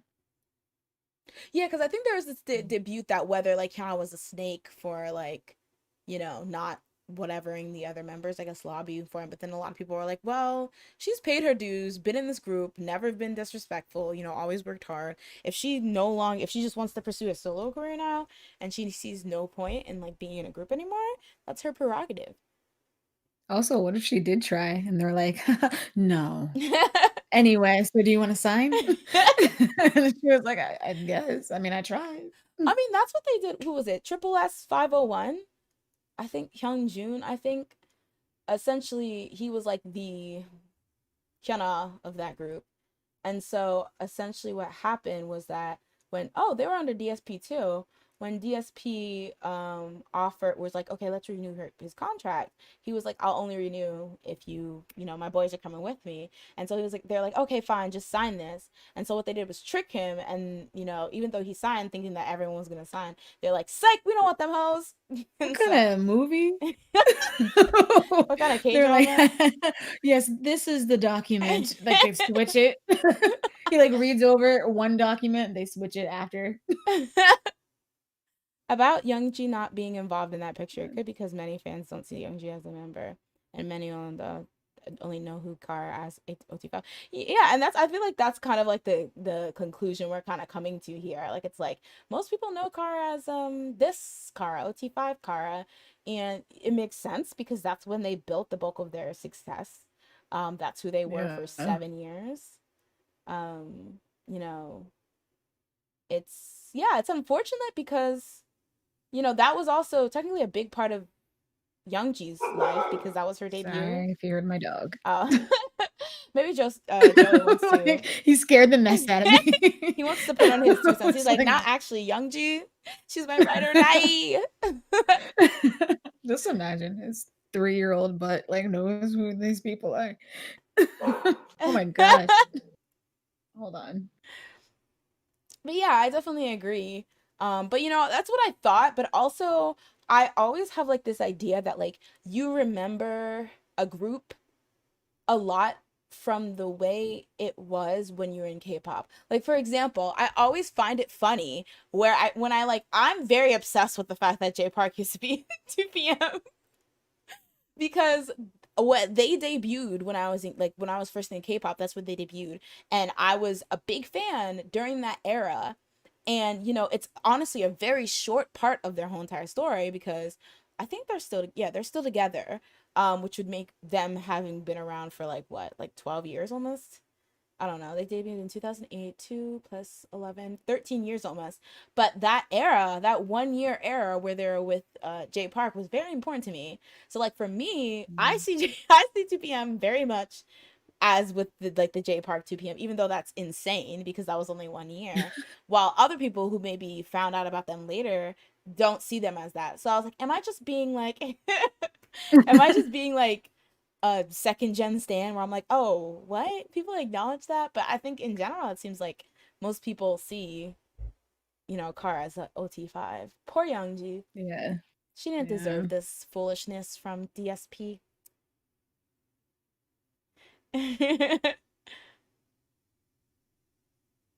And he said your dog said stop talking about my girl Youngji like that. Listen, we're being respectfully. Um the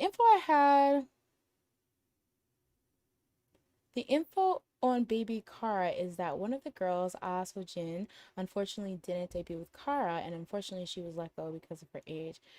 Yeah, that is true.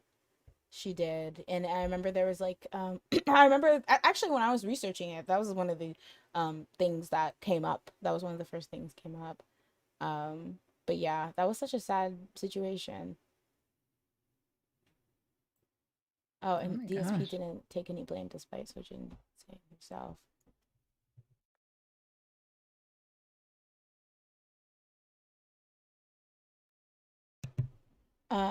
Yeah, despite Sojin saying herself that DSP letting her go kind of pushed her over the edge. Yeah, that's so unfortunate. And the fact that they don't even want to like in that case, I did not know that they were not taking blame or they kind of washed their hands of it. That's even more sad because I'm sure that she gave a lot to them for them to just be like, all Mhm. right, but yeah. Oh, double S 501. There we go. Which is 5 to 5 I was people. gonna So say, is yeah. there a third S in there? I I I call them SS501, and then I heard it's pronounced double S501, and then I'm like, I'm your man 그대여, 달라다 오늘도. That wasn't even the full group. That's the only song I know. Um, but yeah, that's really unfortunate. DSP is a bad company. Rainbow never had a first win. Oh my god, for real? Not even with A. I remember A being so popular. It always hurt me because not many people know about it, but I always felt like that's kind of vital to how DSP works. Yeah, and I feel like it's probably definitely a time thing too, because I think, maybe if you were there around the time it happened, I remember it being at least kind of big news, but also maybe because I would read a lot of K-pop news at the time. But yeah, it doesn't get mentioned that often. Does Mm, DSP, what are DSP's currently active groups? good Because that question. also might be a DSP. reason. Wow. When you type in DSP, digital signal processing comes up. There we go. Yeah. That's who I was looking for. What sucks even more now is that her image and concept fits very well with what Card is now, and it just makes me wonder. Yeah, I wonder why they let specifically her go. That's so strange. Wait, who? The Sojin. They only let her go? Yeah, it seems like I'm pretty sure because Somin ended up in Kara. A lot of the members that were in that ended up in April. I don't know, it wasn't everyone, but a good, like, I think two or three, maybe just two. And then Somin ended up leaving April and then joining Card. But oh, she was let go because of her age. Okay. She was only 22. At the time she was let go? Yeah. Well, yeah, because she died when she was 22. Well, So but you know how people are though. Wait, what year was she born? Because remember when Na Young was saying I thought it was over for me and produced 101 when she was only like 20 something? 1992. Ah, okay, yeah. So that was probably So old like for them. that's so extreme. Wasn't what's her name that old? Who? Irene? Well, I mean, Irene is a special case because first of all, it's Irene. Second of all, like her yeah, they were gonna sell her as like a unitype, and I think second of all with SM, I think they have the wherewithal to break the mold more because they have more clout in general. But I feel like for Mm, the average person, because the same thing with I not Irene with Sundara and Bomb, at the time, I think they debuted at like 26 or something like that. Like they're quite yeah. older, 24 maybe, than the average, but it's also YG. So YG can spin that as being like cool or people not care.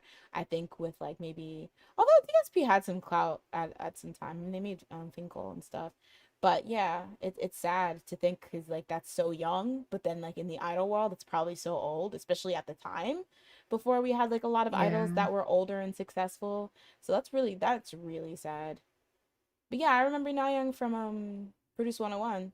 How old was she? She was born in 1994, so in 2014, 5. she would have been like 2021. Or yeah, around that Yeah. age. And she was even saying like, "Oh, I thought it was it for me before Produce." So it's Which is that's just so so sad too cuz it's like what is the difference between debuting at 19 and like 22? Literally nothing. That's especially so as a weird. female to me. Yeah. They don't have like the army thing to be in the way. So if you look good, you're doing everything that you should be doing Mhm. properly. I don't see the point in being like your age is the problem. Like nobody really cares in my Yeah. opinion. And it's nice to seeing older idols and older idols be successful because I feel like that's kind of breaking that stigma that like, oh, as soon as you're like 25, you're dry. We actually read an article about that about how like somebody was talking about how like the average age of female idols is kind of like increasing, or like the average age that they retire isn't like increasing, because that kind of like people are Mm-hmm. like straying away from that ideal that like once you're like 22 you're washed up and or whatever.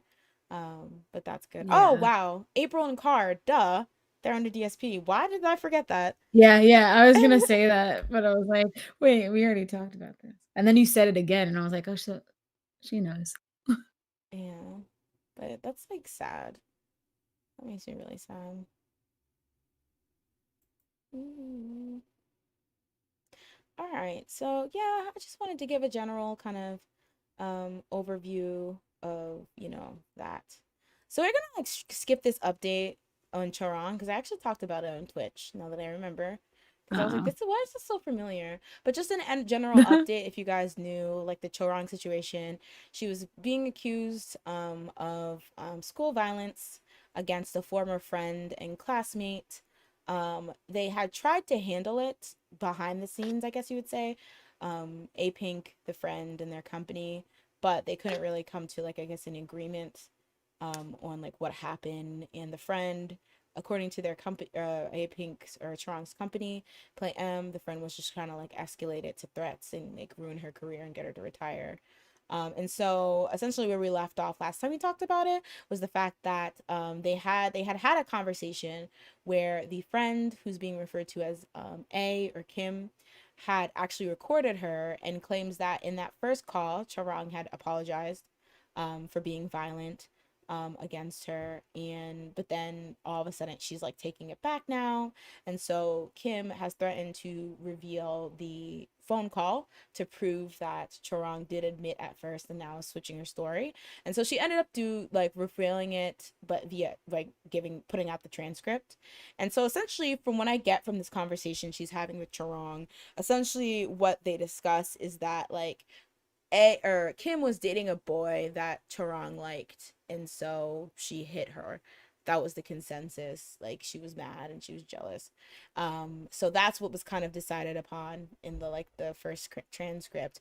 But Chorong's company, Play M, has basically come out saying that like it this was like edited and it's like a manipulation of like she's like being selective with the parts she's revealing. So they're still standing by the fact that like Chorong wasn't violent, she wasn't like a bully. mm, And they're just going to keep following up with the police. So that's just a general statement, and we kind of like talked into detail about whether this the victim Kim, like if this is true, whether like chasing after this kind of like revenge for Chorong is in her best interest in terms of like health, like mental health and like stress and stuff, and kind of just the idea of like as a victim, um like whether like when somebody's not giving you the apology you want that you think is going to heal you, where you go from there. It became very like meta and spiritual. Honestly, we had a moment, but yeah, that's where that is now. So if you want to see the full discussion, go over to my Twitch and watch the VOD. But yeah, but yeah, but lastly, we have Which some. VOD though? Oh, all of them. Oh, Now that we have, wow. I'm a scam artist. But yes, Yeah, so honestly. now that we've done our 3 long tasks, time for our common tasks. So there's just a Oh couple of yeah. quick stories that I wanted to shoot through. So on April 9th, it was announced. Oh, I have pictures. I forgot. No, no. Oh wait, I should have went backwards. Gone backwards. Okay, it's important for me to remember where that is. Okay, there we go. Okay, on April 9th, it was announced by SM officials that Victoria's contract, Victoria, former member of FX, or member of FX, I mean, I guess nobody's under there anymore. So, a former member of FX has left SM Entertainment. So there's that. Um, What was funny about that is that I didn't know she was still there, and then I was looking at other people who were commenting, and they were like, "Yeah, when That's what we I thought she thought. left. I thought all of the like Amber, I know Crystal, she left like sometime like last year or something. But I'm pretty sure I Yeah. thought that Victoria, Amber, and Luna had left in 2019. So I was very confused. Maybe it was like she Yeah. had like a separate acting contract or something. But I was like, Probably. what? Wait, is that what that was the case? She had like a separate contract as an individual? Oh no, I was like, I feel like that might be it. I Okay. didn't read anything else but people just being confused like I was. Oh, sorry. Leanne has to go. Thank you for sticking around. We'll see you next time. Hi, Bye, Leanne. Leanne. But yeah, so she said, bye, whoa. Moving on, Wendy from Red Velvet, who recently released her first solo album, Like Water, has joined the likes of female solo artist juggernauts IU, Taeyeon, and Rose as the only female soloist to sell or over 100K copies of their album in the first week, which I thought was wild. Not that I underestimated her or anything like that, or her popularity or anything, but that's a lot for an individual to sell in 1 week. But it's nice to see like a That's lot of good. more. I could not tell if that was, I mean, I assumed it was good because the people listed are good. So I'm so bad at knowing what numbers are good. No, that's really good. Now, to be fair, I am kind of out of like I used to, chart chase a bit. I had a chart chasing era, of sales counting era, but like, yeah, that's amazing, honestly. Groups strive for that. Like That's whole good. groups strive for that kind of those kind of sales. So her getting a so and Oh yeah, wow. if she's among these people, like it's good. But that's really good for her. I'm glad that Yeah. she's finding success with this comeback after everything that happened last year. Yeah. She just did like a acoustic version of one of her songs that SM released. It was like really good. I have to look because I still Also, her song is like growing on me. I'm like before I was a little peeved that it was like such a ballad, but I was mm-hmm. like, no, it's it's actually pretty good. I just need to get out of the mind frame that it was gonna be like some R&B song. Yeah. Yeah, so good for her. I still have to listen to it. I was gonna make a comment on the album, but I haven't had a chance to listen to it. All Slacking. right. So lastly, we have the fact that our boys from EXO are gracing us with a comeback. Yeah, so they uploaded a video. Was it the 7th? I think April 7th. They uploaded a Yeah, video. and then freaking Baekhyun made me so confused because, like, Chanyeol was there, and he was like, "Yeah, it's April 7th," and I was like, "Hold up, then how is he there?" And then, like, everybody in the comments was like, "No, this had to be pre-recorded, and he's just freaking trying to trick us." 'Cause See, it this is didn't the make any planning. sense. This is the planning we were talking about. Like you have to pretend it's all Gucci. You have to read the right date, to act like you've never left. But yeah, so it's nice. They actually showed a snippet of the song, which was surprising. Like they really were just like, "Here y'all Yeah. go." Like we know you're all thirsty. Like look at this. You're gonna Um find it anyway. It's gonna be released exactly. before the day it comes out, Y'all finna so leak this next week. Why y'all playing with us? But yeah, so they're looking really, really cute. It's the first comeback with Dio and Schumann since they've come back from the army. It's giving me the song is very jazzy. Like Oh, I thought it was, like, very, dancey, like, I don't even know, like, it seemed, like, kinda disco-y. it kind of what is that? What is the one song where they're in the hospital? Oh, yeah, yeah.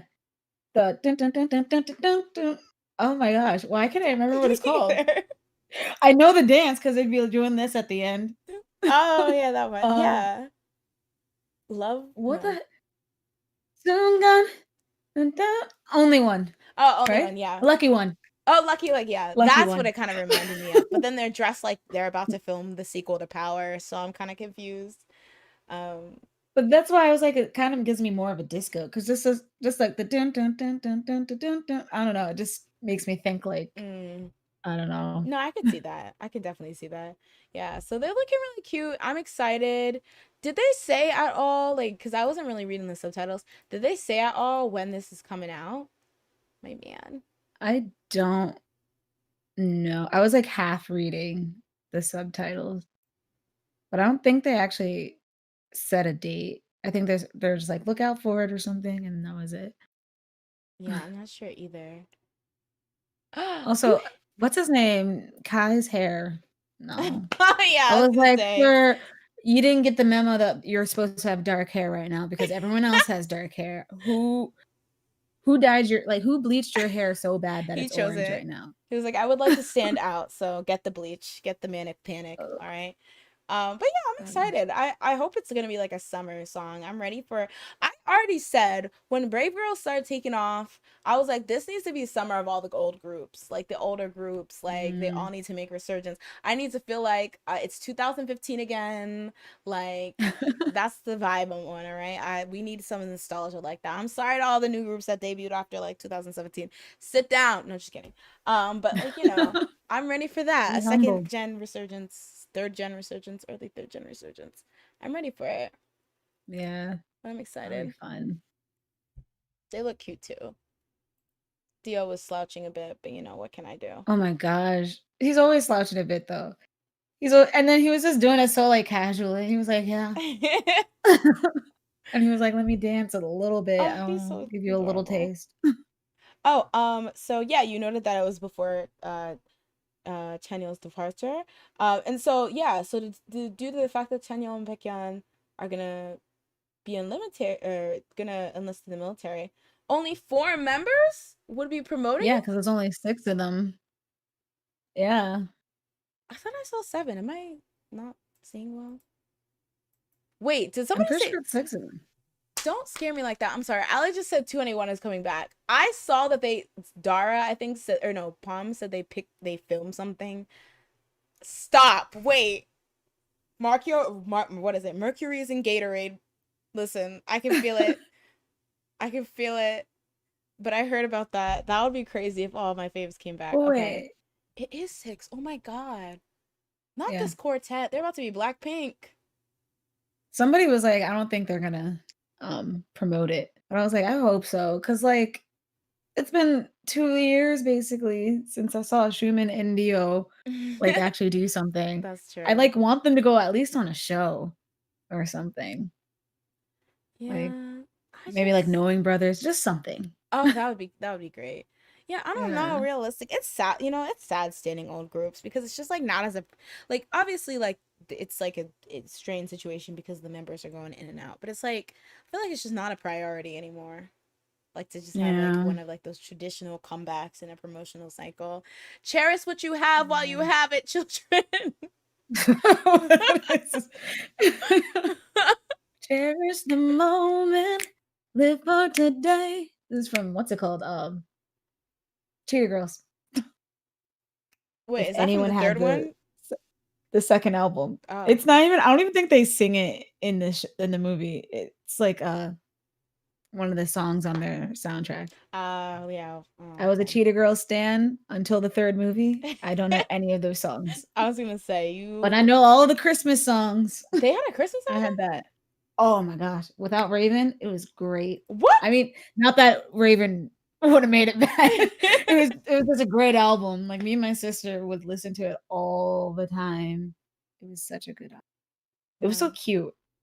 You remember, like, Cheetah-licious Christmas, we just wanna No. wish. I thought it was a stand, What? but I've never heard that. No, when it like, because on Disney Channel, they used to play it all the time, and they're, like, in this snow globe. It's like, "Hey, yeah, ooh, I have oh." to like to access the recesses of my mind and try to blame brain blast. I only know vaguely. I don't is this Raul says is Sehun gonna cover Baekhyun's part. Don't do this. Don't do this. Just imagine No with his, shade. like I've never heard him hit, like, a high note in his life. I don't I'm just even know. imagining he just pulls it out. Honestly, what if he's just like, anyway, tell me how am I supposed to live It's like, without you? "Copyright, copyright, we don't have the rights to that song, Sehun. Calm down." He's like, it's the only one I can sing. You're either getting this or Poreyama Shorei to the Sunshine. Shoreyama Super Mario Sunshine or whatever he said. I know. Oh, okay. Andre knows Cheetah Six Christmas. See, it was a popular. I'm kidding. It wasn't popular, but it was on Disney Channel for a bit. Dang, was it just not? Was that not my Disney Channel era? Was that my Cartoon Network era? Because we You are just had air. sisters. You had specific channel errors. I feel like I was just on all three: Nickelodeon, Cartoon Network, and Disney. And then Disney got dropped Yeah, I was gonna at say. some point. I think like all of them pretty much got dropped for Cartoon Network because that was where the money reside, where the Yeah. money reside, where the funny reside, where the funny reside, where the funny reside. Kai and Dio can spit Michael up Bolton. Beckham's parts and Sehun can take Chanyeol's. Perfect.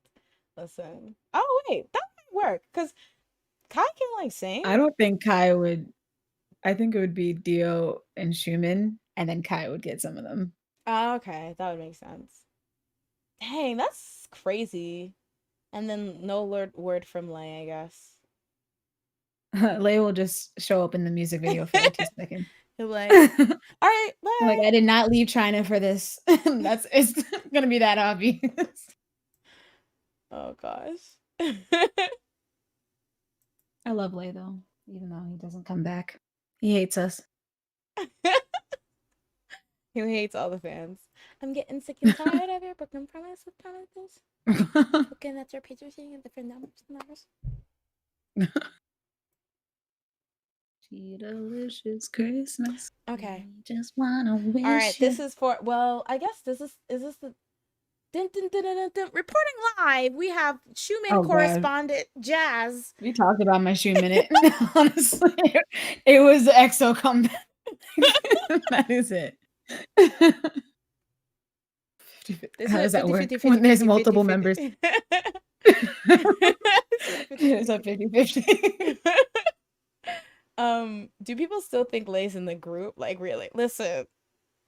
Honestly, I mean, that's how I view it. I'm confused. Okay, here's the thing. I get it. It's kind of delusional to even be asking questions like that. But at the same time, what do you expect? Like, there's never been a proper addressment, if that's a word, addressation of the situation. Yeah. So it's like, I don't blame somebody for being like, all right, where is this man? Like, is he coming back? Because I feel like it was never properly addressed. But maybe, context clues. But I feel like it's been so long that I just stop asking questions. dang. It's just like, if he shows up, cool. Oh, I'll be excited when he shows up, but like, I'm not expecting it. It's kind of like a deadbeat dad. Yeah, I was or gonna say. deadbeat mom. It's like when you're at your baseball games, you're like, I mean, if he shows up, no, cool. Like, am I expecting to see him in that chair? No. Oh my god. I mean, it's gonna be Lay on his sound studio in China. He's like, what is the song for? What? Girl, I don't want to. Anyway, see, like, that's his part. He didn't learn the lyrics. He was like, he just got like, hey, I'm here too. And then that's it. They're like, no, mouth the lyrics. He's like, that's line. gonna cost you extra. I did not. No, sweet. You know what? I'm done. Get out of here. You want me to film something? You send the people over my way, and then I'll think about doing it. I may listen to the album if I feel like it. He's like, I don't know. I'll give you one TikTok and you can post it as promotion. Other than that, girl, you're not giving anything. Does he have a TikTok? I feel like he would, because he seems very promotion savvy. I don't want to find it. I think he probably hopped on. He was like, all right. Okay, I can't see it. All Chinese members seem to have disappeared. WJSN had a comeback with Mei Kui and Wan Yi and done with Rocket Girls, but I mean, I feel like it's always been an awkward situation because I think there's a lot of people who have a kind of sentiment that like, well, I think one of the things is just like if you are like a non-Korean in a Korean group, just the idea that like if I went back to my country, I would always do better and I might not have a chance to do very well in Korea, whether it's a language barrier or whether it's just like I don't know, I would like be able to be more charismatic in my home country and stuff like that. So I feel like it's always kind of hard because it's like, yes, I did sign up for this Korean group and yes, I acknowledge that like it was a great stepping stone for me, but ultimately, will I really have a career when the group, stuff dies down, will I really have a career here, or would I be better off going back to my home country? So I feel like that's maybe what some of them Mm, struggle with. They'll CG yeah. lay in. They'll CGI lay CG. A in. 3D version of him. It'll be like what's it called? Espa. Oh It'll be no, that's like weird. He's the only S an Bud A person version. though. It's weird because we still get interaction between Lay and the members on IG and stuff, but I really wish he Oh could yeah. actually promote with them. Or at least have vocal. Yeah, I feel like that's like the line that I'm just like, this is not unheard of. Like to not even be vocally featured on the group, it's very strange. I mean, vocally Yeah. featured on the album is very strange. Like that's just like that means you're not Yeah. a part of this album, so it's very like, and but you're also claiming you're Odd. still a part. Like it's not like a situation like he went on hiatus or he's sick. He's just not participating. Like that's very confusing. Yeah. Yeah, it is confusing. There's more money to make in China for these Chinese members, I think. Yeah, and there's also that. Them just in general, there's more money over there. So sometimes it's easier. Lei is an ambassador for the Chinese government, so I heard that he quietly left the group due to that. What? Oh my god, is that true? He was like, "All right, I quietly peace out. I'll see y'all on He's like, I am TikTok." now a secret agent for the Chinese government. I can no longer work for you guys. He's like, "I'm sorry. I don't know what this was. Leave me alone." He like blocks SM. SM's like, "No." Um so why the Chinese come to Korea in the first place? To get that shmoney. No, Oh, yeah. I The really recognition. yeah. I thought you said to the remix to Ignition. I was like, huh? What? Just I was imagine. like, bounce, And bounce. that's why they come there. Obviously, the R. Kelly song remix to Ignition. Oh, no, I think it's definitely one of those things. Well, I think it's the same reason why, like, a foreigner, like a foreign fan, can have their Mm. own music industry, but still want to specifically be a K-pop idol. I feel like there's a certain allure of the K-pop like system that even if you could potentially have stuff going over or on in your own country, you want to specifically be a K-pop idol. Like it's very Yeah. trendy and it's very like, a lot of people are inspired by K-pop and like the model they currently have with K-pop, like the model of training and going on reality shows and stuff. So like, I could see them being like, "Hey, yeah, I want to be a K-pop idol specifically because this looks great and fun and nice." And then they're like, "Oh, wow, it's actually giving me a bit of notoriety back home. Maybe I could just do this back home." Like, Yeah. It's just weird because like there are certain idols that still balance doing Mhm. things in their home country and in Korea very well. Like Jackson did it for a Yeah. while, like for a long time. There's also Yenin from Pentagon because he's also Chinese, but like he still promotes with Pentagon regularly. And then also I think he did a couple of stuff in China as well. So it's Mhm. like kind of I get why some fans are like, it's kind of weird that you guys can't do this, but this group's person can do it, especially Jackson, because he does Yeah. so much. He did so much Literally. for like in China and then also in Korea. So it was like he can do it. Why can't you? And then also It's in like I don't know. America, because he would be with James Corden, like on some kind of James Corden special Oh every yeah, other minute. I was like, what? he was like No. everywhere. Yeah, He was globetrotting. exactly. When does he sleep? I mean, now probably better now that he doesn't have like got seven stuff That's to do true. as well. Me and him need to collab. He needs to come on this podcast. You think he'll come He's on? listening right now. Oh my God. Okay, Jackson, here's the tea. Should I send Here's you my my number. address in the DMs? Like, what do you want to Address. do? Whoa. He's going to You visit moved me. from phone number to address. Listen, I have to move quickly. He might change the video. Um, SM is annoying, and I really wish they would give an actual statement on this whole situation. It's weird, but then the part of me is just like, well, I feel like I'm kind of you, and maybe because he's not my bias. Like if this was Dior, I'd be like, we need answers. Krusty Krab Yeah. is unfair. Like I would literally be outside participating with that.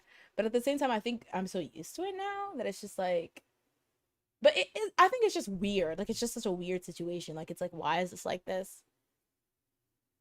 hmm Would SM have let Like him maybe go they can't far? say much. Sorry. Oh no, no, what were you gonna say? I was just gonna say, like, maybe they can't say much because, like, maybe he is, like there is something going on with, like, the band and, like, who Lay works with. Mm-hmm. Like, maybe there is, like, some conflict, but it's like they want him to still be in the group, and he technically is still in the group, but they can't really say much, and, like, maybe I don't know, there could be some things that they can not say Mm-hmm. without dragging down Lay or something. I don't know. Mm-hmm. I don't know. Or it could just be SM being, SM. So, I don't know. Yeah, it's just overall a really awkward thing. Like, I don't know. Um, LD says, I feel the same way about Win Win is basically not a 127 member anymore. He was literally a part of the original lineup, but SM said, or basically replaced him with Jungwoo. Wow. I mean, I feel like they wanted to do that. I mean, now he's in a group that he gets more lines in. I'm like, for the win-win, I feel like he got the best, like a good deal. Like he got promotion in Korea and then he got put into a group that is in actually like his home country. So he gets to promote in his home country. So I feel like he got a pretty good deal to get promotion in Korea. And he still can go back to Korea and still like he's can still interact with the members and whatnot. Mm-hmm. So I feel like his situation seems I've always thought his situation was fine compared to how some people like to make it seem like he got, like, a short end of the stick or something. Isn't Lucas also in 127? No. Oh, okay, I was gonna complain, but I guess I'll save that He for came another back day. he debuted, like, during the 2018 thing Boss. where yeah, that's when he debuted. So he was just only in NCTU, and then Wavy debuted in 2019 after all of that. Oh, okay.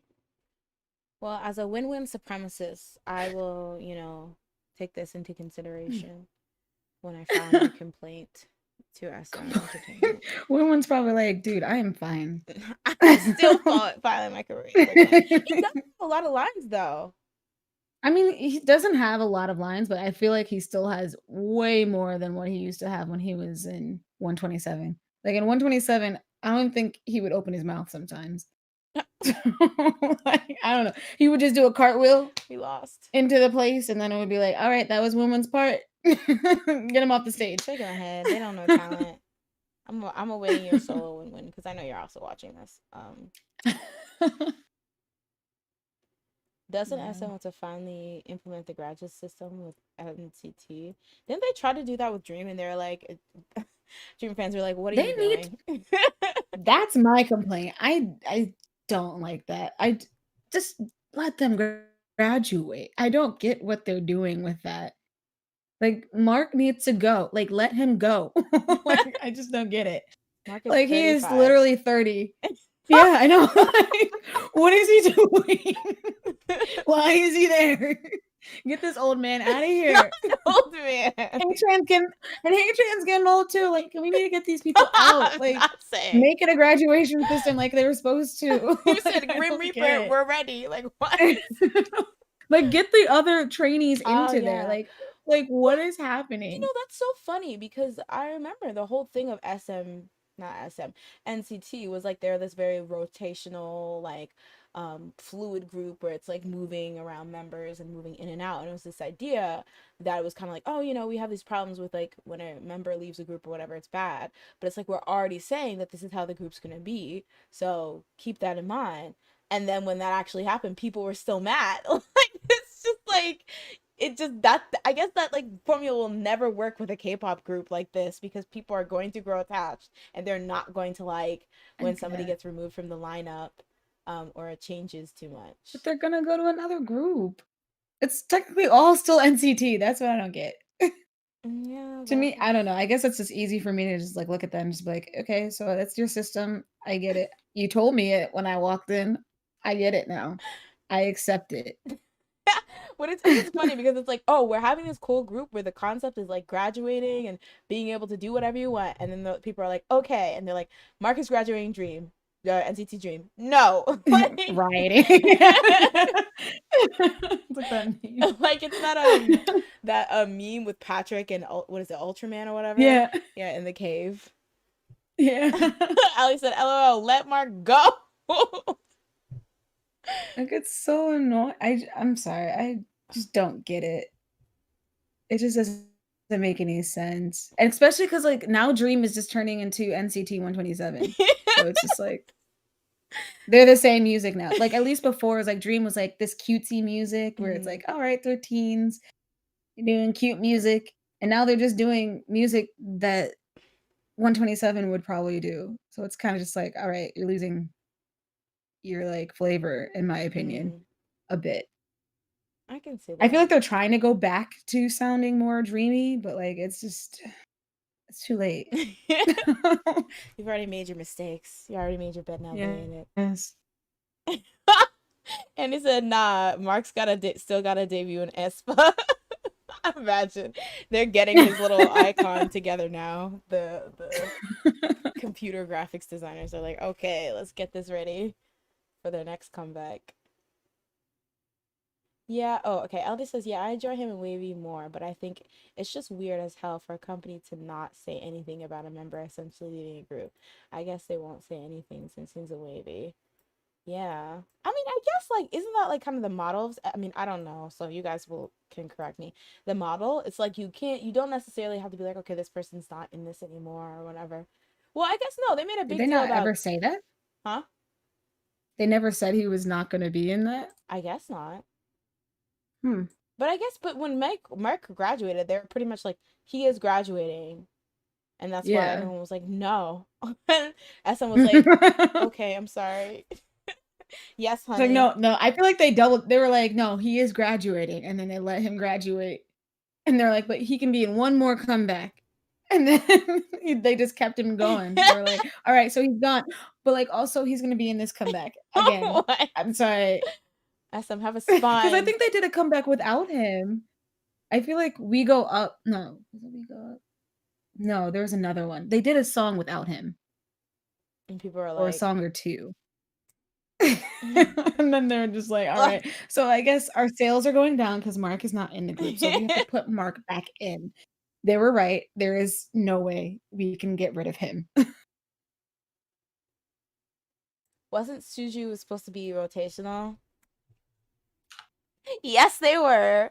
So Suju was Oh, originally yeah. Suju 05, right? And so they were supposed to be a rotational group where the members would change every year. And this actually works its way to the fact that Kim Ki Bum, who was a former member and kind of just went like AWOL in 2009 after the group's Sorry comeback, and people were just like, where did he go? There was never an official statement.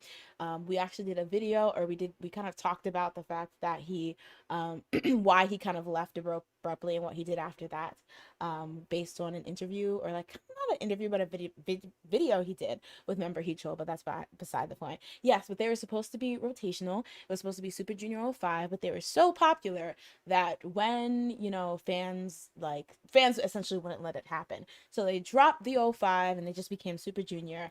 And yeah, so that was the group as it was. Thank you for asking. It's like EXO. Huh? It's EXO with XOM and XOK, and then they just became EXO, I feel and don't even talk about the other unit. someone should do a deep dive. I need to remember to stay next time. Someone should do a deep dive about that. Really, like iron out the facts about what happened. Why? Because I feel like there's all these like assumptions that people say is the reason why they kind of ditched the XOM XOK idea and just became like EXO for that like couple years.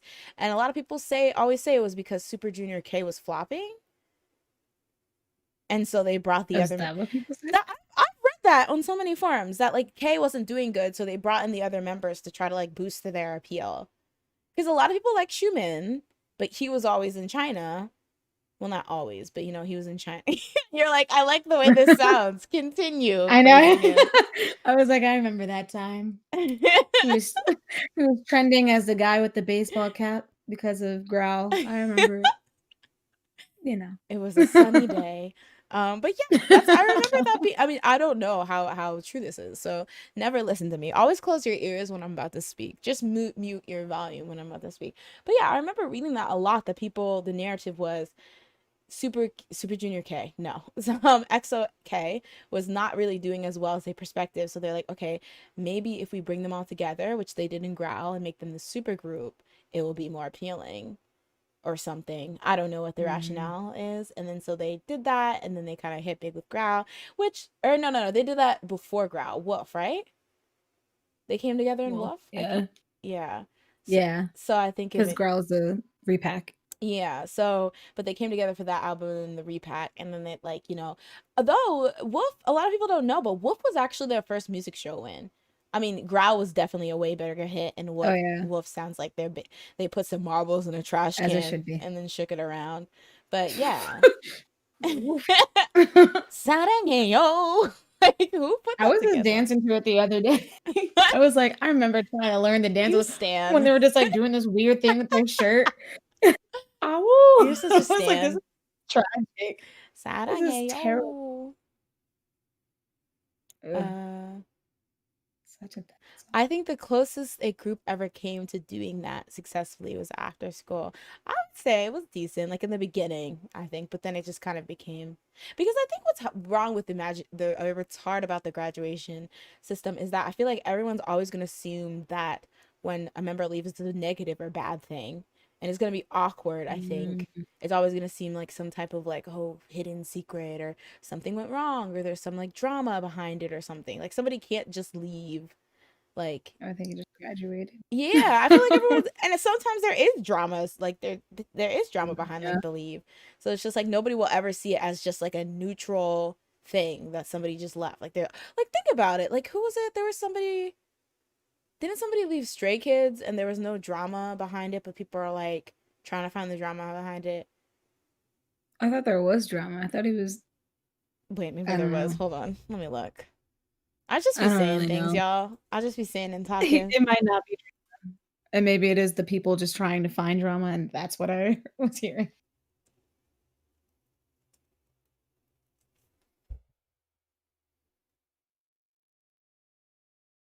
Okay, Woojin left, and it said that Woojin, who has been Stray Kids as a member until this time, has left the group due to personal circumstances and terminated his contract.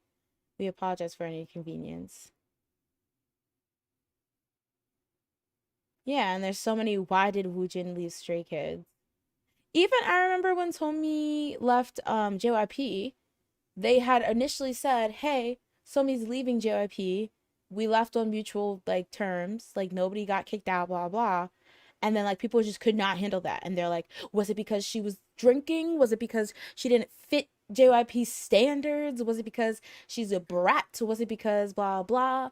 And then it just ended up being like, "Oh, that's." I think she kind of expanded on it, and she was like, "I just want to make like different kind of music or something like that," and she went to YG. But people are like, "No, no!" Like it was just like people couldn't fathom that It has people to be just left. bad. It's not bad enough. Exactly. Did you punch the person that was writing the music that you didn't like? That had to be the reason. Who did you punch?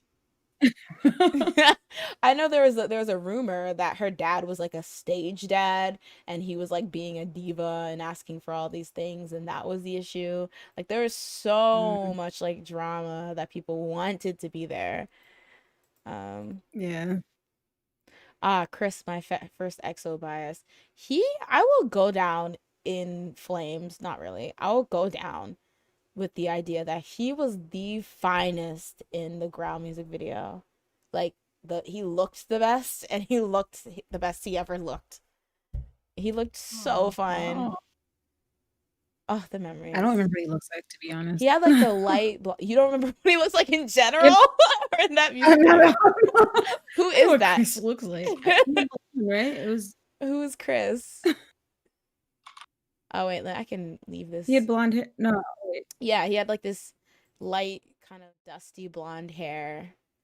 He was dusty. I'm just kidding. He had this light, dusty blonde hair, and like he Okay, had I no see it. significance in the K version Oh of that yeah, he video. just came in. Yeah, He came in during the rap part for yeah. like 2 seconds.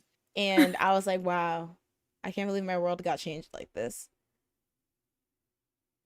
Has he been doing anything recently, Chris? I think he just didn't vibe with the group, honestly. Really? I feel like I don't know. Maybe I only Who? think of EXO as Showtime, but I feel like he had this cool type thing that like, but he like was lame. But like I feel like it was like charming. I don't know. I really don't know those young men. Let me be honest. Chris made some really great solo music. I agree.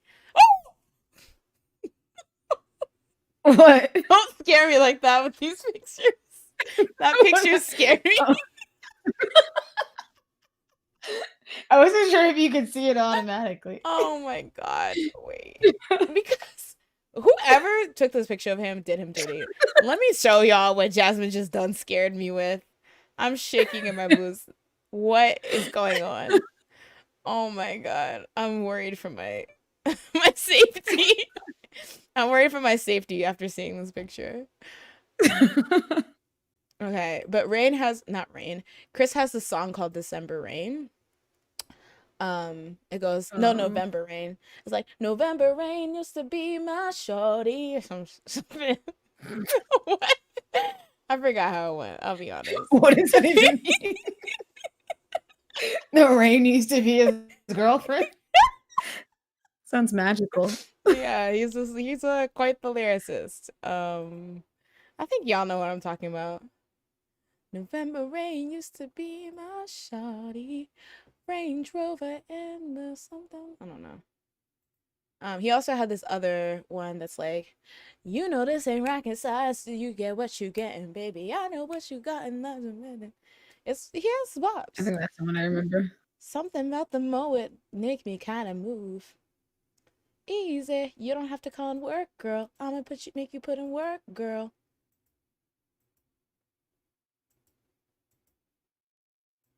Easy, I don't have to call and work, girl. You gonna make me put in work? Okay. This is the picture she sent me. It scared me.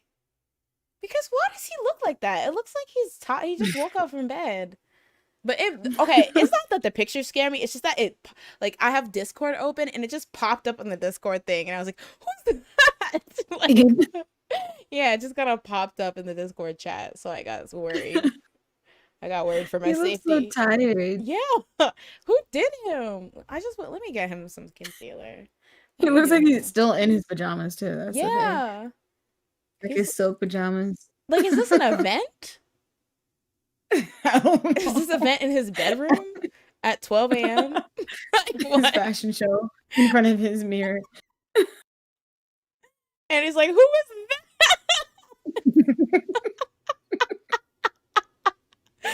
Oh my god, Prim said, oh no. No, no, no, no. Take it down.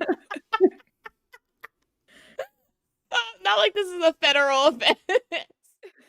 Oh god. I wasn't even trying to find this. I just typed in his name and that's what came up.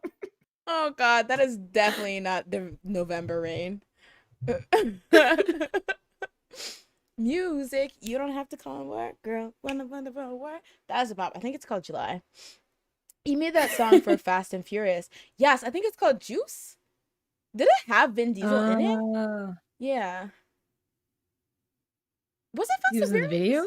I think it was I don't think it was Fast and Furious. I think it was just a movie with Vin Diesel in it. Called Juice, I think. Oh, wasn't it the movie that he was in? The Triple X or something Yeah. Movie? It was like him, Vin Diesel, The Rock. Yeah, Triple X Return of Xander Cage. I forgot he was in a movie with Vin Diesel. Yeah. Yeah, that was random. Who did him dirty? It's like what's her name? CL was in a movie with Mark Wahlberg. Which was also in what dimension? Like what? When did that happen?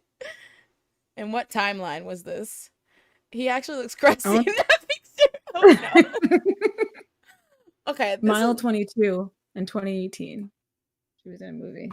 What? What was that? What was it about? Was she a main or she was just featured? Idea. I think she was one of the villains or something. Hey, that's kind of cool. Her name was Queen. Oh, dang. Did not watch this movie. Address me as such.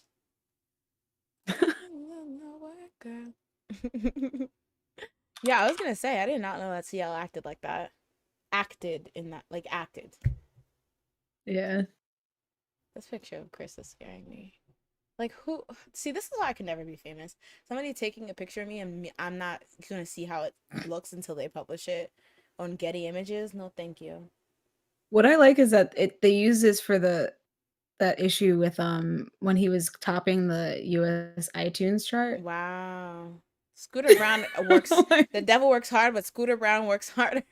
Was that the issue? Like, where's the ugliest picture of this man? We have to put it on there. Make sure you take a picture. Put a camera in his bedroom. We have to find a picture. Oh God. What even? But what's that Chrissy Lena's name? Not Chris. Yeah, that's Chris from EXO. The only reason I'm doing this is because I know he's usually fine. I would never sit here and make fun of somebody's looks. I think he's very cute. We were just praising him. Yeah. He's very cute. Yeah. Even now, I think he's very cute when he's like, done up. Not caught off guard. Yeah, exactly. Not in his bedroom. He just woke up since he was in the bathroom. I gotta go, but now everyone, good night. Bye, LD. Thank you for coming. Night. I feel like every time somebody says I gotta go, that reminds me, like every single time at the end of like a podcast, that it's time to go. Yeah. But yeah, it's actually pretty late since I started really late. But as I always ask, Jasmine, any last words?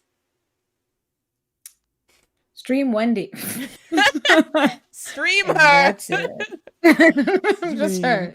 Don't listen to her song, like her new songs. Just stream her. I don't know how that works. Who do I want to approach? Or a report. What am I saying? Report. What I want to promote. I don't know. Stream IU. I still need to listen to her album. Huh? Oh, it's good. Not even her album, her newest song at least. Yeah, her music's really, really good. But she recently did this. I saw this article where she was talking about like what it was like during the period she got famous. And it wasn't like anything profound. Like she wasn't saying, oh, and this happened. But I thought it was interesting because she talked about how like like she kind of got famous within like, a span of like a month. Like that's when she really blew up. And so she was talking about how like she was on this show. And when she was on it the first time, like, she was nobody. So she was like sitting in the corner and the camera wouldn't even pan to her. But then the next time she came back, by then she had blown up. It was only a couple months after the first time. And so she was talking about how like they put her in the center and like, were giving her all this attention and asking her all these questions.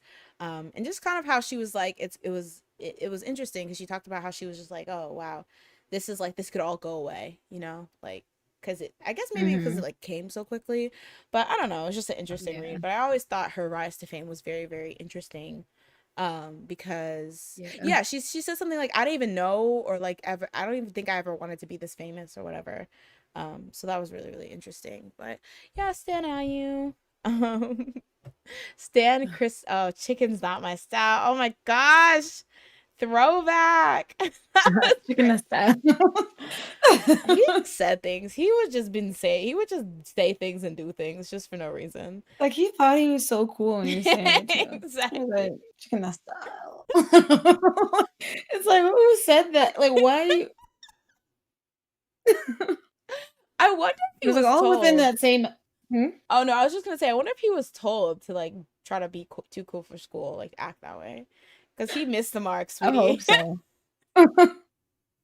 And then freaking Suho standing on top of the freaking table, and everybody was like, "Get down, Grandpa!" Like, what is this? The way that interaction set the tone for him for the rest of their career. Honestly, though, that's exactly how. I remember being like, wow, this guy's cool. When he was like, listen, like in history, I was like, ooh, this man is cool. This whole group, everybody in it is cool. And then he stood on a freaking table and was like, woo. And it was just like, oh no. Let's wrap it up. This man. No. Oh gosh. Oh dare. What a good era. He shattered the illusion. What a good era. Yeah. All right, guys. 2013. Thank you so much for watching. Once again, thank you for joining us. Sorry, I did notice that there was there was a lot lag. I really don't know what's going on, but hopefully I can try to fix it before the next time around. Ooh. Whew. I kind of burped there.